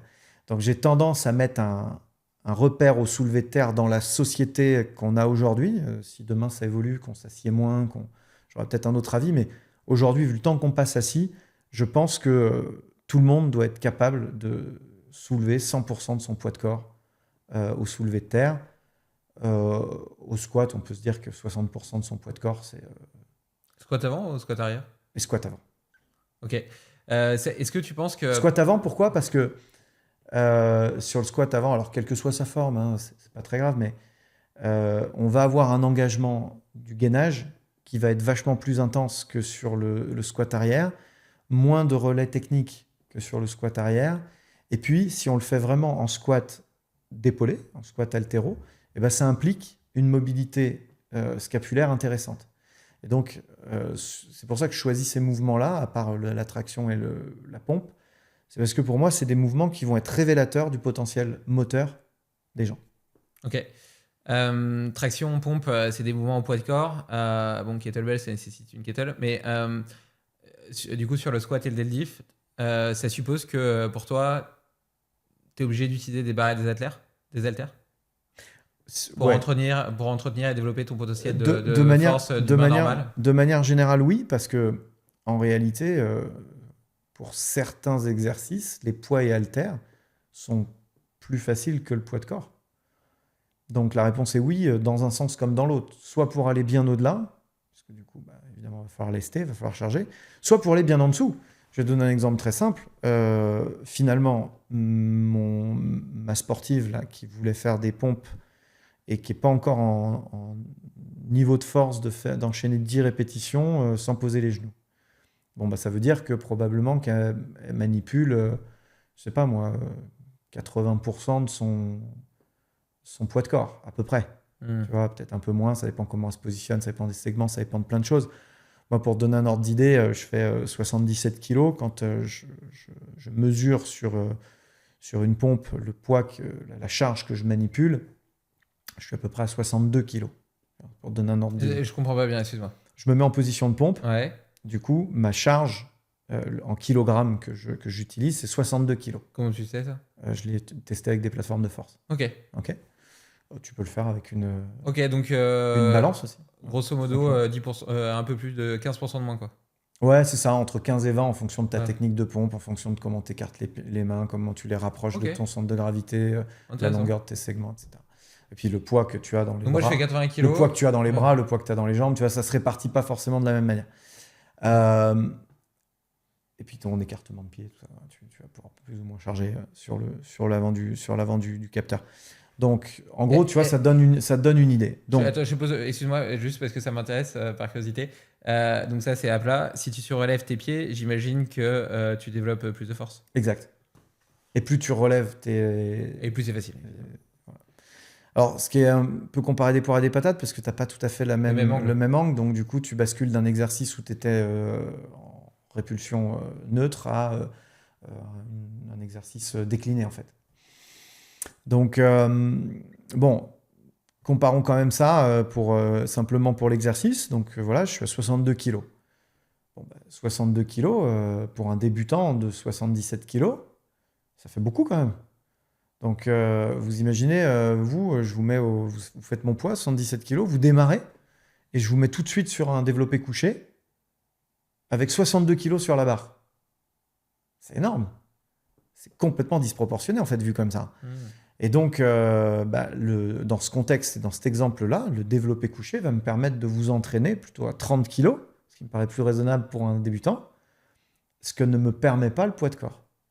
Donc, dans le fond, le poids de corps, si je veux rester sur mon exercice de pompe, il va falloir trouver une stratégie de décharge, peut-être avec un élastique qu'on va accrocher à un crochet au-dessus de nous, hein, une accroche zénitale, qui va me permettre de décharger significativement le poids de corps. Donc oui, pour l'immense majorité des gens, la charge va permettre vraiment de moduler la charge additionnelle au sens barre ou kettlebell, etc., va permettre finalement de moduler tout un tas d'exercices. Et est-ce que tu penses que la surcharge progressive est une absolue nécessité, ou est-ce que tu vas plutôt essayer de faire varier justement la typologie d'agrégés, d'exercices, etc., sachant que donc là, je pars du principe que tu as déjà développé ces niveaux de force-là. Donc, tu as déjà les specs, c'est OK, etc. Maintenant, est-ce que tu essaies d'entretenir différents patterns, notamment pour réduire ton risque de blessure, pour développer tes muscles, etc., sous différents angles? Ou est-ce que tu vas avoir une logique de surcharge progressive parce que sinon, c'est quand même une forme de désadaptation lente? Je crois que rien n'est incompatible dans ce que tu décris, puisque tu as plusieurs temps dans l'entraînement. Tu as un temps d'échauffement prolongé dans lequel tu as tout un tas de prétextes à aller explorer de la motricité variée. Tu parlais des entraînements fonctionnels tout à l'heure, on peut en parler de plein d'autres, Animal Flow, Zoo, tous ces exercices qui finalement sont extrêmement inspirés de l'hébertisme, tu te rappelles, être fort pour être utile. Voilà.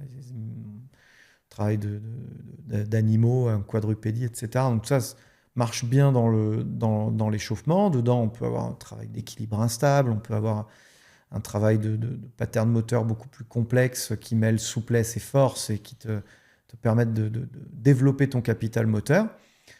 À un moment donné, il va te falloir un peu de constance dans l'application des charges et de la progressivité parce que tu vas aller vers des charges qui sont pour toi, quelles qu'elles soient dans l'absolu, relativement à tes capacités, très élevées. Donc il va falloir y aller de manière progressive ne serait-ce que pour prendre confiance et te préparer mentalement à réussir cette épreuve. Et puis derrière, tu vas pouvoir avoir un petit complément final dans ta séance où tu vas venir de manière ciblée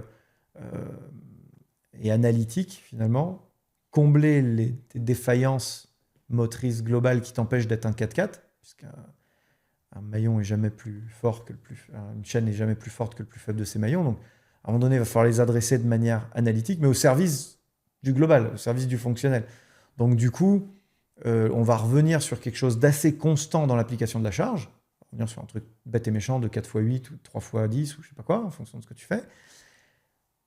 Mais au service d'un mouvement fonctionnel. Tu vas avoir choisi ça de manière extrêmement spécifique pour quelque chose qui est plus ouvert et que tu vas peut-être retrouver dans le prochain échauffement, dans la prochaine phase fonctionnelle de ton entraînement. Donc, pour moi, il ne faut pas opposer les deux. Tout ça se mélange très très bien dans une séance de fitness très moderne qui s'apparente énormément à de la préparation athlétique.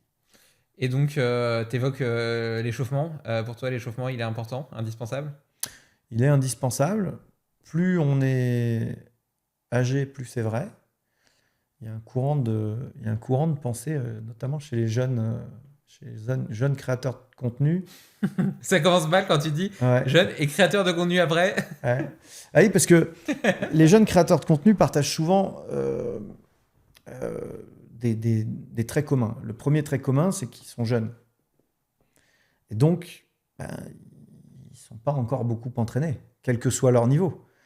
Ils sont toujours qu'à la moitié d'où moi je suis. Et moi, je suis toujours à la moitié de ce qu'était mon prof. Et du coup, ils n'ont pas encore expérimenté tout un tas de trucs qui vont leur faire prendre conscience que certaines choses sont obligatoires. Et si on les a mises obligatoires, c'est qu'il y avait des raisons. Donc il ne faut pas, Gen Z, si vous nous écoutez, arrêtez de rejeter l'expérience. Ça va vous faire gagner du temps. Et donc ça, c'est le premier point. Ils sont jeunes. Deuxième point, effectivement, ils n'ont pas coaché grand monde. Ils ont créé du contenu très vite. Et ça, c'est spécifique à notre génération actuelle. Je pense que sur la prochaine vague de créateurs de contenu, ce sera un peu différent. On aura des gens plus expérimentés. Mais pour l'instant, souvent, c'est des débutants. C'est des gens qui ont 4 ans de pratique tout au plus. De toute façon, vous faites les maths. S'ils ont 26 ans, ils ont eu leur diplôme il y a 21 ans. Ils ont commencé le fitness, la muscule, la course 2 ans avant. Bon, en judo, ils seraient ceinture blanche. Voilà. Désolé, mais c'est la réalité. Donc, évidemment, ils sautent un peu aux conclusions. Troisième point qu'ils partagent, c'est qu'ils lisent la science très récente, en diagonale, ils ne parlent pas toujours très bien l'anglais, et ils ont une vision, du coup, souvent très superficielle des choses. Et donc, en matière de science, l'échauffement est très polarisé entre de l'analytique extrêmement moléculaire, extrêmement cloisonné, et du global extrêmement patience. Tu vois ? Et tu vas comprendre où je veux en venir, c'est que quand on regarde les études qui sont brandies, les méta-analyses qui sont brandies par les créateurs de contenu qui rejettent l'échauffement aujourd'hui, c'est des méta-analyses qui comparent des protocoles très globaux de mise en train où on a des tonnes de variables, où on a des tonnes de biais, et où dans le fond, ça nous apprend qu'on n'arrive pas à mesurer ça. Et ça, c'est pas de la science en fait. Et du coup, d'un seul coup, on oublie qu'il y a d'autres trucs très concrets, tangibles, qui ont été mesurés. Je sais pas moi, l'épaisseur du cartilage, par exemple, quand on augmente la température du corps. Bon, excusez-moi, mais ça c'est un facteur de prévention quand même. L'augmentation du liquide synovial, quand on fait un échauffement préalable, qu'il soit avec augmentation de température ou pas d'ailleurs, hein. D'ailleurs qu'il soit psychologique ou physiologique d'ailleurs. Mais il y a bien ça qui est observé et qui est mesuré de manière analytique isolée. Tu vois, et ça justifie pour moi de faire un échauffement. L'activation des capteurs proprioceptifs. Je suis désolé, mais les organes tendineux de Golgi, une fois qu'on a augmenté la température interne du tendon et du muscle qui suit, eh ben, ils sont plus actifs. Donc, du coup, potentiellement, c'est ce qui explique pourquoi on est capable de faire un mouvement plus complexe de manière plus fluide après quelques répétitions qu'au début. On pourrait prendre des tonnes. Bon, après, il y a les effets ventilatoires, cardio-respiratoires, etc. L'augmentation de la fréquence cardiaque, l'augmentation du débit cardiaque, le volume d'éjection systolique, enfin des constantes physiologiques qu'augmentent à l'échauffement, il y en a 1 million. Et c'est complètement fou que ce common knowledge-là n'arrive pas dans le débat avant. Et c'est parce qu'ils sont juste pas assez formés. Et du coup, on saute tout de suite à l'étape d'après, où on remet en cause globalement l'ensemble du système. Et donc l'échauffement est essentiel à tous les âges. Et vous verrez quand vous verrez que c'est encore plus important, parce qu'on a un temps d'acclimatation et de mise en route qui est encore un petit peu plus lent. Puis bon, on ne peut pas comparer tout non plus. C'est-à-dire qu'effectivement, quelqu'un qui est dans une zone très chaude, tu l'as vécu dans les zones froides, donc quelqu'un dans une zone très chaude toute l'année, a un échauffement passif qui est beaucoup plus important et qui réduit d'autant toute la phase de mise en train qui suit. Bien sûr que les préconisations ne sont pas les mêmes au Brésil qu'à Paris, évidemment. Et donc, ton échauffement, comme son nom l'indique d'ailleurs, parce que dans échauffement, il y a le mot échauffer, donc augmenter la température corporelle, etc. Tu vas faire quoi? Tu vas faire un peu de mobilisation articulaire pour faire circuler la synovie, préparer un petit peu les articulations, un peu de cardiovasculaire pour faire monter la fréquence cardiaque, la fréquence respiratoire et la chaleur interne, et puis un peu de spécifique. Donc, je sais pas si tu fais de la course à pied, des accélérations, si tu veux faire un développé couché, une montée progressive de la barre. Enfin, de la charge sur la barre. Ouais, bon, de toute façon, il n'y a pas d'échauffement type miracle, hein. Je pense qu'il y a quelques routines qui nous mettent bien à l'aise et qui nous mettent en train tranquillement, presque plus psychologique et émotionnel même qu'autre chose. Et en soi, c'est déjà respectable. Après, c'est tellement spécifique à ce que tu vas faire. Enfin, là aussi, s'ils avaient fait des grosses barres, ils sauraient que tu as une phase de montée de charge qui est indispensable, en fait. Même nerveusement. Ne serait-ce que nerveusement. Donc, et le problème, c'est qu'effectivement, quand ta grosse barre en squat, c'est 80 kg, peut-être tu ne mesures pas ça. Tu vois, à quel point c'est important.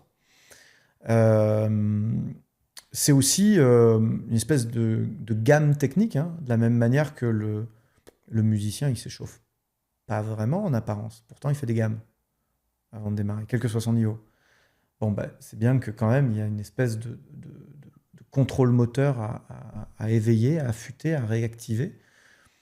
Et ça paraît indispensable. Donc ça, c'est la partie spécifique, si tu veux. Dedans, si tu fais des squats, tu fais pas dans ta séance, tu fais pas le même échauffement que si tu fais de la course, ou si tu fais des soulevés de terre, ou si tu fais les trois. Donc tu vas construire systématiquement ton échauffement en fonction de tout ça. On parlait de paramètres musculaires, articulaires, cardiovasculaires. On a parlé un peu de paramètres mentaux. Il faut parler de paramètres nerveux aussi. Revenons au début de l'épisode. Qu'est-ce qu'on fait le matin quand on fait de l'activation par respiration? On active ou on relâche la cocotte minute qu'est le corps humain. Alors ça non plus, ça n'existe pas dans les méta-analyses, hein. Désolé. Mais enfin quand même, travailler en cohérence cardiaque ou pas, ça a un impact sur votre séance. Et donc évidemment, si vous faites de l'activation respiratoire sympathique avant de faire une séance de force max ou de côte, je pense que c'est une bonne chose. T'as pas une... Il n'y a pas des exercices un peu all-in-one, type, je sais pas, Turkish Get-Up ou ce genre de truc qui te permettraient de te préparer un peu à n'importe quoi et faire tout en même temps? J'y pensais l'autre jour en faisant mes get-up. Moi, tu vois, mes get-up, sans échauffement, je les fais à 32 kg. Moi, je fais get-up à 48. Là non plus, je pense que les créateurs de contenu que j'ai en tête, à mon avis, sont sur des kettlebells beaucoup plus modestes. Tu vois. C'est une certitude. Et du coup, on n'a pas la Même lecture du sujet. Pour moi, sans doute. pour quelqu'un qui n'est pas armé sur chaque étape d'un mouvement qui est ultra technique, qui nécessite une proprioception scapulaire de tous les instants, un gainage à chaque étage articulaire et une mobilité préalable, c'est-à-dire que bien des gens n'ont même pas la mobilité pour faire ça. Donc, la réponse est oui pour certaines personnes, absolument pas pour d'autres. Par contre, peut-être que cet exercice all-in-one, c'est un semi-technique. Peut-être que c'est juste un début de get-up. Et du coup, il va falloir trouver quelque chose pour la mobilité du bassin, autre, tu vois. Ou alors un autre étage du get-up isolé. Et donc, on en revient finalement à une approche un peu plus segmentaire, un peu plus progressive. Voilà, écoute, je pense que chacun, comme disaient les nuls, l'homme qui pétait plus haut que son cul était retrouvé avec de la merde derrière les oreilles. Bon, on a étudié les trois déterminants de notre 4x4, qui étaient la mobilité, la force, l'endurance. Maintenant, et évidemment, tu vas me dire, c'est contextuel, ça dépend de sa génétique, de son passé sportif, etc. Mais si tu devais structurer une semaine avec 6 entraînements dans la semaine, chaque fois 1 heure, comment est-ce que tu la ferais? Pour notre 4x4, Pour notre 4x4. ça ressemble pas mal à ma semaine. Hein. Je vais te faire ma semaine, écoute, ça va être ça. Hein, ça va être ça. Moi, je cours. Tes secrets. Ouais, je cours. Il n'y a rien de, pour le coup, de magique. Je fais 1 à 2 sorties en course à pied longues par semaine. Je fais 1 à 2 séances de natation. Je fais 2 bornes avec les 4 nages. Donc, du coup, j'ai mes variations d'intensité aussi. Donc, l'intervalle training, il est plutôt là, du coup, parce que pour ceux qui nagent, c'est pareil. En fonction du niveau de natation, tout est différent. Moi, je suis bon nageur, mais pas ultra spécialiste non plus. Donc, quand je me mets le pape, pour moi, c'est de la haute intensité. Voilà. Ce ne sera pas vrai pour un vrai nageur. Tu vois. En plus, tu travailles ta respiration, tu travailles ta mobilité d'épaule, etc. Oui. Enfin, je veux dire, c'est hyper complet. Bien sûr. En termes de pattern de mouvement. Là-dessus, je fais 2 séances perso de préparation athlétique, mais orientée poids haltère. Tu peux nous décrire un peu ce qu'il y a dedans? Ouais, en général, il y a un premier bloc de mobilité, souvent au TRX et au stick mobility. Ensuite, il y a un bloc fonctionnel, où il y a 2 exercices fonctionnels, en général, soit de l'haltérophilie, soit effectivement du get-up ou un mouvement kettlebell assez global. Ça peut être aussi de la mass trainer, mass bell, mass steel mass, peu importe ce que vous utilisez. Ensuite, j'ai un exercice de force, un des exercices du Big Three. Là, je fais vraiment un bloc de force lourd, voilà. Et 3 à 5 reps en fonction de la forme du moment, au max du max. Voilà, sur un soulevé de terre, je vais faire, je sais pas moi, 5 fois 160 kg par exemple. Bon, tu vois, juste ça, en 3 séries, 4 séries, 5 séries en fonction du temps dont je dispose. Et ensuite, je fais un bloc beaucoup plus analytique sur les étages que j'ai travaillé en fonctionnel sur la séance. Et ça me fait... C'est quoi ce bloc analytique? Sur des machines guidées. Okay. Donc moi, j'ai une salle assez équipée, moi, en région parisienne, avec des circuits e-gym notamment. Donc en règle générale, j'ai un luxe assez sympa, c'est que je peux faire de l'isocinétique ou de l'excentrique surchargé analytique avec des différentiels de charge.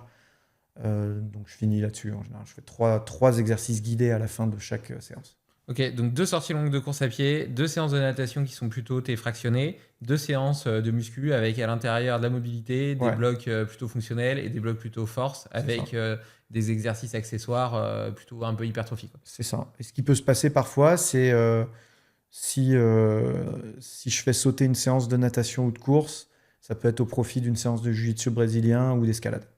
Ok. Et donc là, tu te rajoutes un peu. Donc là pour le coup, il n'y a pas suffisamment de fréquence pour réellement progresser, mais ça te permet de t'exposer à des patterns de mouvement un peu différents avec toujours cette logique d'être un peu prête à tout. Ah ouais, clairement, c'est la stratégie 4-4, c'est-à-dire que, tu vois, mon soulevé de terre, c'est le même depuis 5 ans, je pense. Tu vois. Je suis toujours dans les mêmes gammes de charges. Ok, donc tu n'as pas de surcharge progressive d'une semaine sur l'autre? Pas spécialement. Bah si, parce qu'en fait, il y a des moments où je régresse, si tu veux. Donc, parce que je vais partir sur tu vois, là, je pars en Italie la semaine prochaine. Moi, je sais que je vais pas faire tout ça. La semaine d'après, c'est la Toussaint. Donc, je sais que je vais pas faire tout ça. Je vais être beaucoup plus sur de la course à pied, peut-être. Donc, quand je reviens, j'ai régressé un petit peu. Bien sûr. Et donc, je vais reprogresser un peu. Donc, je vais osciller entre 150 et 160 pour rester sur l'exemple du soulevé de terre, si tu veux. Et ça me va bien comme ça. De temps en temps, je me motive, je me fais un bloc un peu dédié et j'essaye vraiment de reprogresser un peu. Mais dans le fond, je suis assez content de stabiliser mes niveaux de perf comme ça. Stratégie 4-4, en fait. Je cherche pas aujourd'hui à pousser un des secteurs plutôt que les autres. Par contre, je me satisfais pas non plus de rythme pas ouf, quoi. Ça reste quand même une belle barre, je suis pas très lourd quand même, tu vois. Donc, je suis quand même content de ça, je me sens fort comme ça. De toute façon, pour me sentir en forme, j'ai pas le choix. Il faut que je me sente assez fort et que j'ai cette dimension cardio training minimale. Si j'ai pas ces deux trucs-là, je me sens un peu, si je suis que fort, tu vois là en ce moment je cours moins parce que j'ai mal aux pieds. Du coup, je fais que de la force. Et ben je sens il me manque quelque chose. Tu me parlais tout à l'heure, tu vois, la nécessité de ton équilibre personnel à faire du sport. Là, moi, j'ai envie de me jeter contre les murs quand je suis en déficit sur un des deux trucs, tu vois. Et donc là, il me manque vraiment, vraiment du cardio. Donc, il faudrait que je retrouve le chemin de la course à pied. Et malgré tout, j'ai pas cette même sensation en natation. C'est un peu différent. Je glisse trop en natation. J'ai trop d'enchaînement d'appui. J'ai pas cette même satisfaction cardio que j'ai en course à pied. C'est quand même unique. Donc, ça me manque. Et à l'inverse, si je fais que de la course à pied, comme ça peut m'arriver certains mois d'été, où tu vois, bah là, J'ai envie de pousser. j'ai envie d'un truc lourd. Ouais, c'est je comprends. ça. Donc finalement, moi, la vie de 4x4 me va bien.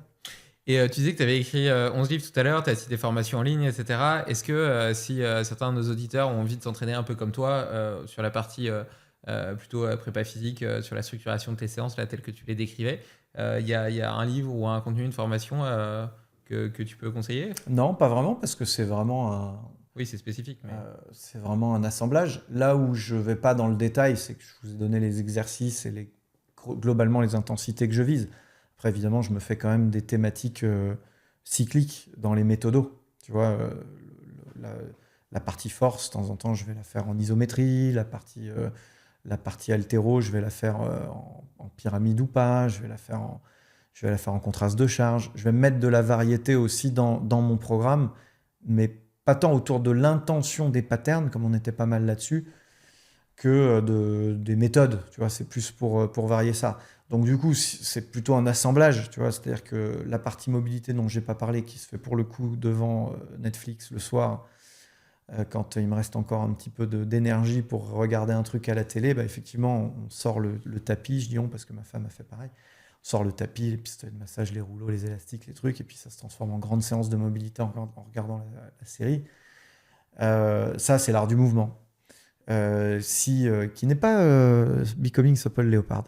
Non, je voulais Je pas rigole. sous-entendre que Je c'était t'embête. la même chose. Je Mais... t'embête, ils sont tous les deux édités dans ma maison d'édition, Fort Trainer, qu'on a monté Ah, c'est toi qui l'as créé? ouais, il y a 13 ans maintenant avec mon pote Laurent et deux autres amis, trois autres amis. Il y avait Olivier Bollier à l'époque. Et donc, on a édité évidemment Supple Leopard, que je vous recommande d'ailleurs bientôt. L'édition, l'impression s'arrête. Donc, c'est Ah bon? les dernières unités là, que vous pouvez récupérer de ce livre remarquable que tout le monde doit avoir, Incroyable. qui est beaucoup plus axé sur finalement la démocratisation de l'automassage au sens large, que de la reprise de contrôle du mouvement avec tout le contrôle moteur qui va autour, etc. Donc c'est deux livres complémentaires en réalité. Ouais, moi, ce que j'ai apprécié, c'est aussi la compréhension un peu philosophique du châssis, des moments de force, des torques, etc., de la façon de s'asseoir, de se lever. Tu vois, tu apprends quand même. Je trouve que c'est un peu un mode d'emploi aussi du corps, tel que quiconque n'a pas fait STAPS ou autre n'a jamais appris. Quoi. Les torques, c'est intéressant d'ailleurs comme sujet, parce que pour ceux qui ne savent pas ce que c'est, parce que c'est un mot anglais quand même, torque, c'est coupe de force. On le voit souvent en Formule 1, du coup, c'est créer de la force de rotation autour d'un axe. Et c'est d'ailleurs ma critique principale sur l'art du mouvement, sur le Becoming Supple Leopard, c'est que on est dans une culture du torque externe, tous azimuts. Et c'est là que je rejoins mes jeunes collègues sur parfois il faut mettre un petit peu d'eau dans le vin quand on dit non, non, c'est comme ça et pas autrement, sinon on meurt. C'est vrai que c'était un peu exagéré ça. Et typiquement, le torque externe fait partie de ces chapelles défendues becs et ongles par mes collègues qui sont un peu plus âgés que moi, et moi qui balance entre deux âges. je leur adresse à tous un message.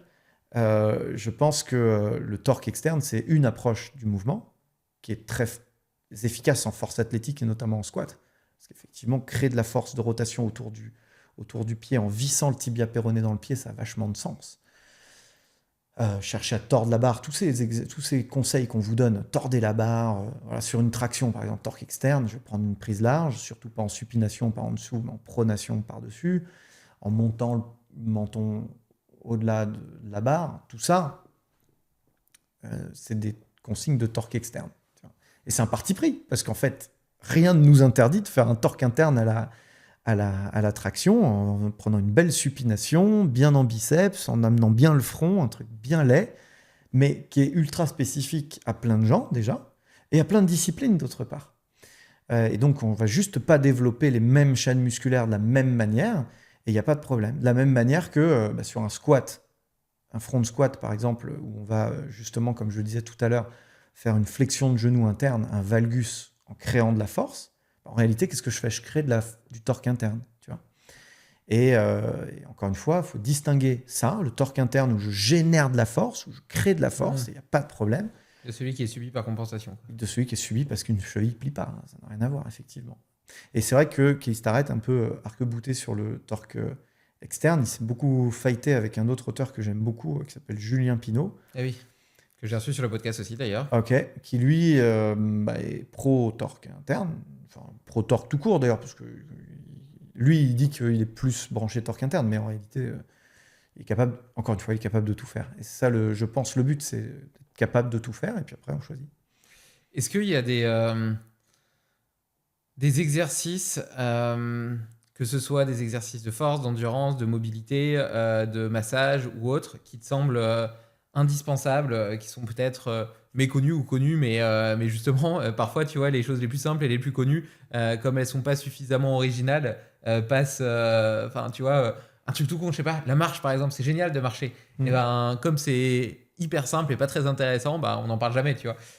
Est-ce qu'il y a des choses comme ça qui te semblent, voilà, qui font partie de ta routine, que tu conseilles quasiment à tous tes athlètes, à toutes les personnes qui pourraient nous écouter, quel que soit leur âge, et que tu aimerais mettre un petit peu en lumière? Ouais, je pense que, encore une fois, si on a développé ces exercices fondamentaux, c'est pas uniquement une méthodologie ou une culture, c'est parce que ce sont les meilleurs. Et donc la part du squat dans l'entraînement devrait être très importante parce que ça fait gagner énormément de temps. Et si vous savez utiliser des mouvements haltérophiles ou kettlebell en chaîne complète, en fait, depuis le bout des doigts jusqu'au bout des orteils, là aussi, ça fait gagner énormément de temps. Effectivement, quelqu'un qui sait faire des arrachés, par exemple, cul par terre, flexion, un vrai, bah, sa séance, potentiellement, elle peut durer vachement moins longtemps que quelqu'un qui fait que de l'analytique sur machine guidée. Donc, c'est quoi les exercices les plus rentables pour toi? Donc, pour moi, les exercices les plus rentables, c'est arracher, squat, soulevé de terre, Turkish get-up. Si vous avez que 4 exercices à faire, vous faites ça, vous êtes hyper complet. J'aime bien les exercices aux anneaux, sur les chaînes sur toute la chaîne antérieure des bras notamment, qui sont assez sous-cotées. On a tendance pour la répulsion à faire des presses ou des développés couchés, qui est un type de presse aussi, vous me direz. Mais dans les presses aux anneaux inversées, on a des trucs absolument géniaux qui permettent de basculer d'une supination à une pronation avec différents écartements, en adduction, abduction, en cherchant des variations parfois au sein même de l'exercice, que je trouve hyper riches et qui là aussi vont rendre fonctionnel quelque chose qui est plutôt sclérosant de prime abord. Hein. Le développé couché a plutôt tendance à réduire la mobilité de la scapula qu'autre chose, même si c'est le meilleur moyen de devenir très fort. Je ne dis pas qu'il ne faut pas en faire, je dis juste qu'une des conséquences, c'est qu'on perd de la mobilité d'épaule, alors même que sur tout un tas d'exercices, on peut en gagner. Par exemple, si vous voulez regarder le bottom rock chest press, qui est mon exercice préféré pour la chaîne antérieure des bras, qui se fait aux anneaux, mais moi que je fais au duo trainer de TRX, vous allez partir ici sur une répulsion en rotation externe complète et descendre en position de pompe entre les deux anneaux. et chercher vraiment à travailler sur les insertions, aller très très très très loin ici, et remonter et revenir sur la position de départ. Et là, on a un exercice qui couvre vraiment toute la surface des pectoraux, tout en mobilisant la stabilité de l'épaule par toute la coiffe des rotateurs et les autres participants à la répulsion, que sont le deltoïde et le triceps. Et là, on a un exercice qui est quasi magique, quoi. Donc, ces exercices-là, je les trouve fantastiques. De manière générale, je trouve que le TRX et les sangles de suspension sont très sous-cotés pour le haut du corps, alors qu'on peut faire de la force max de manière très très intense et très intelligente dessus. Moi, j'adore les TRX, surtout quand je suis à distance. Je te vois regarder mes bras en disant non, mais il n'utilise pas les TRX, lui. Non, mais là, tu vois, quand je suis en déplacement, c'est tellement pratique. Là, je les mets dans mon sac à dos et puis j'ai avec c'est moi. redoutable.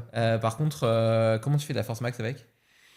Eh ben, tu as tout un tas d'exercices et d'astuces pédagogiques. Bon, d'abord, ils sont pleins de tempo, de blocage, de temps, de syncope dans le mouvement où tu vas freiner la descente. Donc, tu as tous ces exercices-là. Ensuite, dès lors que tu utilises non plus le TRX coincé dans une porte, mais en accroche zénitale, au-dessus de toi, sur une barre de traction, une barre fixe, Ou un arbre? ou un arbre, et que tu es pendu en dessous, là, du coup, tu commences à avoir beaucoup plus de poids. Et alors, dès lors que tu commences à travailler à une seule main, Ah oui. là, tout est possible. Ouais, en plus, en termes de stabilité et de gainage, quand tu travailles avec une seule main, ça doit être assez incroyable. Surtout qu'il y a des méthodes sous-jacentes à l'outil qui, quand on s'y forme vraiment, rejoignent les méthodes de hardstyle kettlebell, tu vois, ou de hardstyle mass bell, hein, enfin plutôt style mass pour le hardstyle, où tu vas avoir ces notions de crush grip, où tu vas chercher à suractiver avant d'amorcer. Donc, du coup, qui dit suractivation du grip dit suractivation de la coiffe des rotateurs, suractivation de l'anti-rotation, tu vois, ces notions d'antifragile, de placement de la respiration, où tu vas travailler en vasalva et en expulsion de l'air pour fermer la boîte et avoir plus de gainage. Tu vas voir, ils ont plein d'astuces comme pour justement rester dans ces méthodes dites sous tension, où tu vas travailler aussi avec une ghost hand, avec une main fantôme, où les deux mains font la même chose, mais il y en a une qui tient rien, et c'est elle qui, en fait, dans l'intention motrice, génère le mouvement. Donc, il y a plein d'astuces pédagogiques. Formez-vous au TRX. Suivez la formation de mon pote Alex Verret et tous mes collègues à la Fédé d'haltérophilie musculation. Une formation qui s'appelle Coach Musculation Fonctionnelle, qui propose notamment parmi les agrès le TRX. Et puis, il y a les formations TRX officielles qui sont passionnantes aussi. Donc, c'est un outil qui gagne à être connu, sur lequel on fait beaucoup plus que simplement des pompes et une traction. Ok, hyper intéressant. Je trouve que dans le monde de l'endurance et du trail, le renforcement musculaire, la musculation est vachement sous-coté. Et d'ailleurs, ça revient peut-être à cette idée d'hyperspécialisation. Et c'est vrai que peut-être que ça dépend quel est l'objectif et le prisme, mais pour être le plus performant possible dans un sport donné, probablement que le mieux à faire, c'est de faire que ce sport-là. Mais bon, il y a quand même la question de risque de blessure, etc. Qu'est-ce que tu en penses et est-ce que tu aurais 2-3 exercices à recommander pour cette population qui déteste les barres? Ouais. Bah, là aussi, je suis peut-être un peu plus modéré que le courant actuel, qui est de pousser tout le monde à la muscule. Je vais peut-être te décevoir. Oui, Euh, déçois. Bah ouais, parce que c'est vrai qu'on m'attend souvent là-dessus, en dire ouais, Aurel, il va les pousser au vice. Et en fait, je reste un hédoniste avant tout. Et je pense que la course à pied est avant tout ça, une forme d'hédonisme et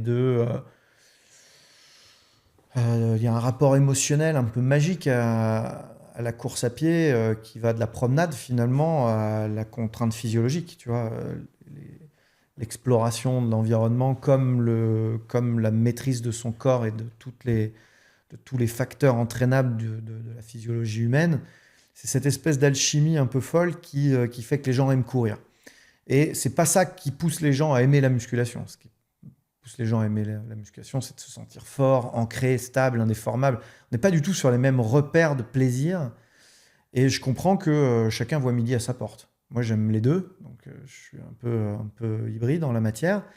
Mais je comprends que le runner qui aime vraiment, vraiment ça, qui a le corps qui va avec, c'est-à-dire qu'en plus de ça, il est léger, il est longiligne, il n'a pas développé ses leviers de la même manière, et ben, il voit un intérêt relatif, ça va vraiment l'emmerder. Et en plus de ça, il n'a pas forcément le temps. C'est-à-dire que, comme tu disais tout à l'heure, on peut peut-être pas te donner le même conseil à tout le monde. Moi, j'ai tendance à dire, si vous courez que 5 fois par semaine, 4-5 fois par semaine, est-ce qu'on va vraiment compromettre une séance de running pour de la force? J'ai l'impression que c'est quand même une punition qui n'est pas forcément rentable. Surtout encore une fois, il faut modérer un tout petit peu le propos, parce que je suis assez convaincu que les meilleurs records mondiaux actuels sont pas forcément liés à la musculation, hein. Je suis pas sûr que Oui, tous mais je les pense que Kenyans et tous les coureurs de très haut niveau fassent de la muscule. Donc, je suis d'accord, mais je pondérerais ça par le fait que ces gens-là, ils font des volumes de 20-30 heures et ils se battent pour les 10 premières places, alors que la majorité de ceux qui nous écoutent sont plutôt en milieu de peloton. Et je pense que le fait d'être plus solide, peut-être que c'est une croyance, hein, certainement d'ailleurs, réduit quand même les risques de blessures, etc. non, c'est pas une croyance du tout. Et c'est là que c'est quand même très très documenté aujourd'hui. Et la mode n'est pas totalement déconnectée de ça. Aujourd'hui, on sait qu'effectivement, si on augmente des paramètres qui sont totalement mesurables, hein, comme le RFD, hein, c'est votre capacité à convoquer vos niveaux de force très rapidement, votre RSI, c'est cette qualité d'appui, hein, et de générer très vite là, de la restitution de force sur chaque appui. Mais aussi, si j'augmente mon potentiel de force, alors j'augmente mon potentiel d'endurance de force, donc ma capacité à les enchaîner. À la fin de la journée, l'enchaînement des appuis en course à pied, oui, c'est de la physiologie, mais oui, c'est de la mécanique, parce que ça reste des contractions musculaires qui s'enchaînent. Et donc, c'est de la force, hein, toujours. Donc, évidemment, bien sûr, tu prêches un converti, tu t'en doutes. Et c'est important de s'entraîner. C'est d'ailleurs un moyen aussi de se préserver, parce que peut-être qu'à un moment donné, on va réussir à maintenir des mêmes niveaux de performance globale à 360 en réduisant la contrainte mécanique. C'est-à-dire que concrètement, je vais courir moins de manière délibérée en m'appuyant sur d'autres relais de croissance, comme la force. Donc tout ça est intéressant. Ce que je dis, c'est qu'il ne faut pas culpabiliser les gens, parce que je ne pense pas que ce soit obligatoire. Voilà. Il y a plein d'arguments pour, et il y a plein d'arguments contre. Et ils sont d'égale importance. Bien sûr, l'argument pour de la mécanique, c'est... Ça y est, je ne vais pas refaire la théorie que je viens de faire. Mais d'un autre côté, la recherche du bonheur, tu vois, ça me paraît tout aussi valable. D'un autre côté, la crise de temps me paraît tout aussi valable. Quelqu'un qui court 3 fois par semaine, on est déjà bien content que tu trouves 3 fois par semaine le temps de faire du sport. On aimerait que toute la population française fasse ça. Donc, cool, franchement, la muscule, c'est pas obligatoire. Pire que ça, probablement qu'il y a des approches beaucoup plus adaptées à ce qu'il fait lui de renforcement musculaire. Parce qu'encore une fois, il y a muscule et muscule. Rassurez-vous, les runners, même si vous êtes à très haut niveau, même au milieu du peloton, c'est déjà du très haut niveau aujourd'hui. Je t'écoutais, ils sont tous au milieu du peloton. Waouh, vous courez fort, hein, chez les Limitless. Eh ben, ces gens-là, on ne va pas leur demander de faire des arrachés cul par terre à 110 kg. C'est pas ça la force qu'on va vous imposer. C'est proportionnel à vos ressources, c'est proportionnel à ce que vous aimez faire. Peut-être que d'ailleurs, ça va être beaucoup d'unipodal. On va avoir une approche qui est particulière. Et si on se dit ça, bah du coup, peut-être que le TRX qui est dans ton sac, sur une petite routine de préactivation, de gainage en anti-déformation avec beaucoup d'intention sur chaque rep, faire en sorte que chaque rep compte, etc. Peut-être qu'en 10 minutes, on a plié un espèce de petit protocole avant chaque sortie et que ça suffit. Donc, je pense qu'il faut aussi dédramatiser le truc en se disant, attention, on ne vous dit pas allez faire 2 fois par semaine 1h15 chez Basic Fit, sinon ça ne marche pas, hein. Je suis persuadé que ce n'est pas vrai, ça. Je suis persuadé qu'avec des petits modules et des doses quotidiennes, on arrive à faire déjà des miracles. Je pense aussi que, tu vois, quand tu fais de l'endurance, j'ai l'impression que, étant donné que tu es quand même habitué à des efforts un peu constants, les temps de repos que tu peux avoir quand tu fais de la force ou de la musculation classique peuvent être un peu chiants, tu vois. Attendre 3 minutes comme ça, bon alors bien sûr tu peux t'amuser, tu peux mettre par exemple une poutre par terre et puis en profiter pour faire un peu d'équilibre. Tu vois, tu peux utiliser intelligemment ce temps-là pour développer d'autres capacités et habilités physiques.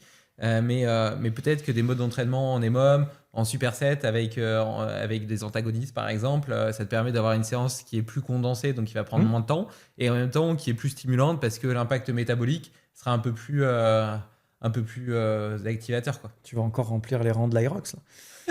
Mais bien sûr, oui, tu as raison. Il y a plein de façons de pratiquer la musculation. Et d'ailleurs, je préfère parler de préparation athlétique pour ces gens-là. Parce que c'est pas la musculation comme vous l'imaginez. Et souvent, le débat, il est là. C'est-à-dire que les gens qui sont profondément pro-musculation, en fait, utilisent probablement pas les bons termes. Souvent, c'est des chercheurs qui parlent d'entraînement contre résistance. C'est la nouvelle mode. C'est le nouveau terme consacré. Et de l'autre côté, on a des runners en résistance qui s'imaginent qu'on va les transformer en Arnold Schwarzenegger et qui vont faire que des biceps curls toute la journée. Évidemment, il y a 1000 façons de pratiquer la musculation. Et ce qu'ont les spécialistes en tête quand ils vous disent que c'est bon pour votre santé et vos performances, c'est pas du tout ce que vous avez en tête souvent. T'as mentionné au début de l'épisode que tu utilisais un peu la douche écossaise le matin. Est-ce que tu as d'autres petits hacks de récupération? Donc, tu as mentionné aussi les pistolets de massage, les élastiques, les rouleaux. Est-ce que tu fais du sauna, des bains froids, ce genre de choses? Je fais des bains froids, en général une fois par semaine à l'INSEP. Pas au meilleur moment où je devrais les faire, parce que je les fais juste après ma natation. Ok. Et vu ce que je t'ai décrit de ma séance de natation, 2 km en mélangeant un peu les nages synchrones et asynchrones, on se retrouve finalement à avoir un truc qui est quand même sur un versant un peu neuromusculaire hypertrophique. Donc en faisant ça, je bloque probablement une partie de mes progrès locaux, puisque quand on fait du bain froid juste après un effort comme ça, on tue l'inflammation. Ce qui est bien, on a moins de douleurs retardées, mais on se retrouve finalement, et encore que ça se discute, je réfléchis aux conneries que je dis en même temps. Par contre, ce qui est certain, c'est qu'on bloque l'adaptation. Donc, on bloque une partie des progrès, mais bon, à un moment donné, j'ai pas non plus 10 000 fois l'occasion d'avoir un bain à 6-7 degrés sous la main, même si j'en ai un à FitStation dans ma salle. Là, je suis en slip de bain, le bain, il est là, c'est le moment. Donc, j'y vais, je fais ma séance comme ça, même si elle n'est pas idéale. Et je me fais une séquence de récupération qui n'est pas une séquence de respiration, qui n'est pas du tout une séquence de récupération, parce que c'est vraiment ma séance un peu Wim Hof de la semaine, si tu veux. Donc voilà, ça c'est pour mon usage des bains froids. Par contre, pour mon usage de la récupération, ça revient un peu à ce qu'on disait au début de l'épisode, parce que la clé des chances, c'est le sommeil. La méthode de récupération ultime, celle qui éclate toutes les autres sans aucune discussion possible, et il y a consensus absolu, c'est le sommeil évidemment. Il suffisait d'avoir du bon sens, mais on a en plus de ça de la mesure. Et en fait, pour moi, toutes les autres techniques de récupération viennent au service de ça. Donc l'usage du froid, finalement, bien sûr que ça marche dans une certaine mesure pour les efforts d'endurance, dans une certaine mesure, mais ça reste des gains marginaux.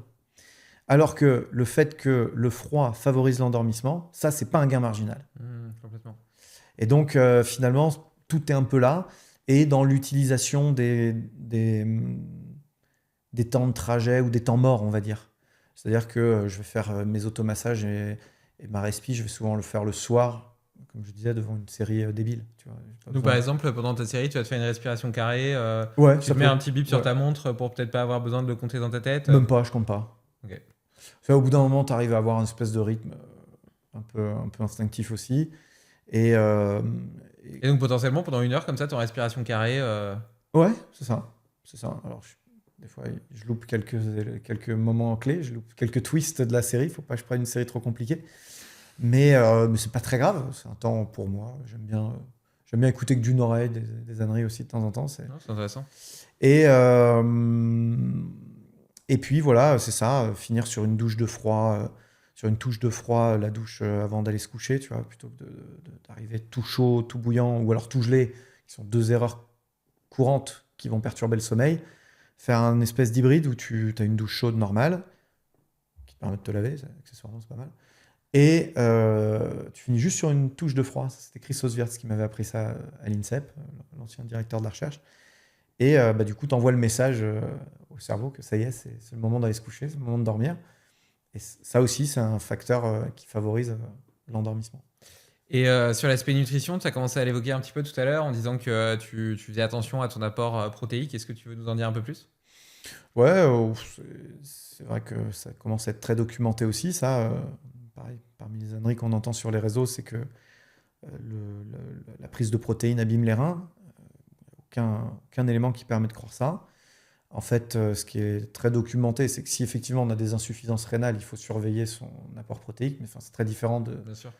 de dire ça. Et donc, par contre, ce qu'on sait, c'est que passé 40 ans, à la louche, hein, des fois c'est 45, des fois c'est un peu moins, mais passé 40 ans, globalement, on sait qu'il y a une sarcopénie qui s'installe et qui s'accélère très fortement. Et donc, un des moyens, c'est franchement d'augmenter la part protéique. Et là, on est face à des choix stratégiques parce que tout le monde va vous dire oui, mais on a tout ça dans la nourriture classique. Alors, c'est vrai, mais bon, ça fait quand même des volumes à ingérer qui sont importants. Ça pose des problèmes économiques pour certains parce que ça coûte cher la viande. Ça pose des problèmes de santé pour d'autres parce que c'est pas forcément la protéine qui pose problème, mais parfois la graisse animale ou la façon de la cuire qui peut créer d'autres problèmes cardiovasculaires.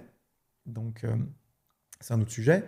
Le problème de la faim aussi, c'est-à-dire qu'on ne peut pas manger, là, c'est la grande mode des régimes ultra-carnivores, mais on sait que ce n'est pas une bonne idée depuis longtemps, et du coup, on a été une bonne illustration. Donc, si on se retrouve à manger beaucoup de viande et qu'on n'a plus de place pour les fibres, ce n'est pas un facteur de longévité non plus. Donc, c'est pour ça qu'à un moment donné, face à ces injonctions contradictoires, une des solutions, c'est le shaker de protéines. C'est facile, ça se fait le matin. Ce qui est fait n'est plus à faire. Vous avez bu votre shaker de protéines et vous avez déjà fait un grand pas en avant pour votre volume protéique quotidien.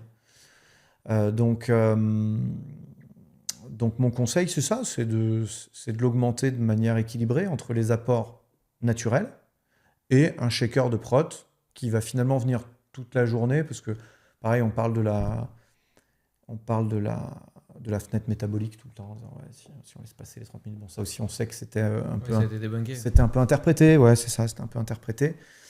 Et dans le fond, c'est plutôt un capital protéique global qu'il faut maintenir en continu. C'est-à-dire qu'il faut que vous chargiez globalement un petit peu plus la mule et que vous soyez systématiquement armé en protéines pour stimuler ensuite la croissance au cours de séances de musculation, par exemple. Et justement, tu parles de sarcopénie. Ma maman, elle a 64-65 ans. Est-ce que tu as un conseil pour elle? Qu'est-ce que tu lui conseillerais, sachant qu'elle fait pas trop de sport, etc. Bon, bah là, je l'ai motivée. Elle s'est inscrite à l'Orange Bleu et elle commence à faire un peu des mouvements. Mais tu vois, il y a un peu cette croyance selon laquelle, déjà qui est absurde. Déjà, tu parlais des protéines. Et donc, bon, déjà, les femmes, elles pensent qu'elles en ont moins besoin. Si elle n'est pas très sportive, elle pense qu'elle en a pas besoin. Et en vieillissant, elle pense qu'elle en a moins besoin. Donc ça fait 3 raisons qui fait qu'elle en consommait largement pas assez. Il y en a une quatrième raison, c'est que si elle se dit que si elle fait pas de musculation, ça ne la concerne pas. Voilà, bon. Et donc, voilà, bon, j'ai réussi à la convaincre du sujet. Et puis, dans sa semaine, de faire au moins 2 sorties de marche rapide et puis 2 sorties de musculation. Est-ce qu'il y a... Et voilà, et donc tu as cette croyance aussi que il ne faut pas qu'elle manipule des charges parce que sinon elle va se blesser, elle va se casser et qu'il faut qu'elle fasse des petits exercices très très légers. Est-ce que tu partages cette idée? Qu'est-ce que Non, tu on est de plus en plus dans la logique inverse. En fait, on se rend compte qu'ils sont toujours pas en sucre, nos aînés, et que, au contraire, même finalement, le fait d'augmenter l'intensité des charges fait qu'ils ont moins de contraintes mécaniques. Et donc pendant des années, on disait faites plutôt des séries de 20 reps, etc. Bon, pour les séries longues, ils ont déjà la marche, hein, c'est bien. Et du coup, sur la force, on aurait plutôt tendance à dire faites l'inverse. Restez fort longtemps. Et du coup, faites des séries plus courtes, plus intenses. Vous allez réduire votre charge mécanique et augmenter vos niveaux de force. Double effet positif. Et en plus, c'est assez satisfaisant de rester fort quand on vieillit. Donc je pense qu'à tous ces égards-là, il ne faut pas hésiter. Par contre, évidemment, comme toute activité technique, il faut apprendre. Si vous n'avez jamais fait de force, il va falloir prendre un coach de 3 séances. Hein. C'est moins technique que le violoncelle, je vous rassure. Donc dans le fond, c'est assez simple d'apprendre les placements et d'être en sécurité, en autonomie très vite. Je pense qu'on a fait un bon tour. Est-ce qu'il y a un sujet qu'on n'a pas abordé dont tu aurais aimé parler? Il y en a plein, mais je reviendrai. Ok, ça marche. Je te propose de terminer cet épisode par un petit takeaway. S'il y a 2-3 key points que les auditeurs peuvent emporter avec eux, des choses qu'ils pourraient implémenter dans leur quotidien dès demain et qui potentiellement pourraient changer leur vie, leur santé. Ben, ça fait un petit wrap-up, de remettre, je pense, la mobilité comme préalable à toute intention de mouvement, que ce soit un mouvement de force, mais pas que, ou un mouvement aussi d'endurance, et donc d'entretenir ce potentiel humain. Répondez à la question de quoi êtes-vous capable par tout, et je pense que là, vous augmentez vos chances de mieux vieillir, en tout cas sur le plan mécanique. Et puis harmoniser ça avec du coup une approche de la force, je pense, raisonnable en fonction de ce que vous aimez faire, mais minimale, soit sous forme de séances dédiées si vous aimez ça, soit sous forme de petits modules très simples. Sortez de l'idée qu'il faille des séances hyper longues pour progresser, c'est faux. Simplement des petites doses quotidiennes de force suffisent à maintenir, voire développer des niveaux de force en fonction de votre niveau de départ. Et je pense que si vous faites tout ça, vous augmentez vos chances d'être un 4x4, et même si vous le faites un petit peu, vous serez un petit 4x4, mais vous serez un 4x4 quand même. Merci Aurélien. Je vois que tu as des lunettes connectées. Ça te sert à quoi? Écoute, je m'en sers de plusieurs manières. La première, c'est de passer des coups de fil. Ça, c'est très addictif. Tu vois les gens dedans? Non, c'est le nouveau modèle là où tu as un petit écran. Mais par contre, je peux te filmer. Et du coup, sur mon podcast, ça me permet de parler de mon podcast. De plus en plus, je fais ça. Je filme l'invité en même temps. Et du coup, il y a une vue subjective où les gens peuvent être à ma place. Donc peut-être que sur les prochains épisodes, tu prends une paire de... Alors toi, c'est plus sport de pleine nature. Il faut que tu prennes les Oakley. En fait, moi, pour être honnête, je fais tous mes calls et mes meets en marchant. Ça va changer ta vie, il faut ça. Et donc justement, l'une des problématiques, c'est que je suis là avec mon téléphone comme ça. Et j'avais déjà vu ces lunettes, mais il me semblait que en fait, ça m'aidait pas parce qu'il me voyait pas et je le voyais pas. Alors, il te voit pas. Si tu fais de la visio, ça va pas. Mais pour appeler, c'est très bien. Non, il te voit pas. Par contre, ils peuvent voir à travers tes lunettes. Ouais, ce qui est rigolo. Donc ça crée quand même une sorte d'interaction. Ouais, t'emmènes des gens courir avec toi, ils voient que si eux, ils sont en train de courir sur un tapis roulant, par exemple, ils auront l'impression de courir à côté de toi. Et tu parlais des Oakley. Sur les Oakley, ils te voient ou tu les vois? Non, c'est pareil. Non. Ça serait bien que tu en aies une, tu vois, avec un petit écran. Et comme ça, tu peux marcher et en même temps, tu le vois. Et tu vois, tu fais ta visio en marchant. Alors, il y a le petit écran sur les nouvelles. Par contre, je vois pas comment ils peuvent te voir eux. C'est vrai que là, il y a un drone. Oui, c'est vrai, je suis con. Là, t'exagères. Oui, non, mais si moi, je les vois et qu'eux, ils voient ce que je vois, déjà, tu vois, ça crée quand même une forme d'interaction. Ouais, bien sûr. En tout cas, pour un appel, un call, un vrai call, pas une visio. Oui, mais ça, je mets des AirPods, c'est pareil. Pas tout à fait, parce que là, tu as les oreilles libres. Ouais. Et puis, tu vois, si tu as remarqué, les micros, depuis 5 ans, sont désastreux. Et sur tous les modèles. Pourtant, moi, j'ai le... Si, ma femme me fait critique à chaque fois en me disant on n'entend rien. On n'entend rien. Dès que tu sors, il y a du vent, machin, ils n'entendent rien. Et pourtant, moi, j'ai les Sony haut de gamme et les gros Sonos. Tu vois. Donc, j'ai vraiment mis le paquet. Je me dis, normalement, je suis bon, là. Et dès que je sors, qu'il y a un tout petit peu de vent, les gens n'entendent plus rien. Et sur les Ray-Ban, c'est pas le cas. Sur les Ray-Ban, t'entends nickel, les gens savent même pas que t'es en train de courir. Ok, intéressant. Bon, bah écoute, merci pour ce partage et puis pour tout ce que tu nous as appris dans cet épisode. Merci beaucoup, Aurélien, c'était passionnant. Et puis, à bientôt. Et bientôt.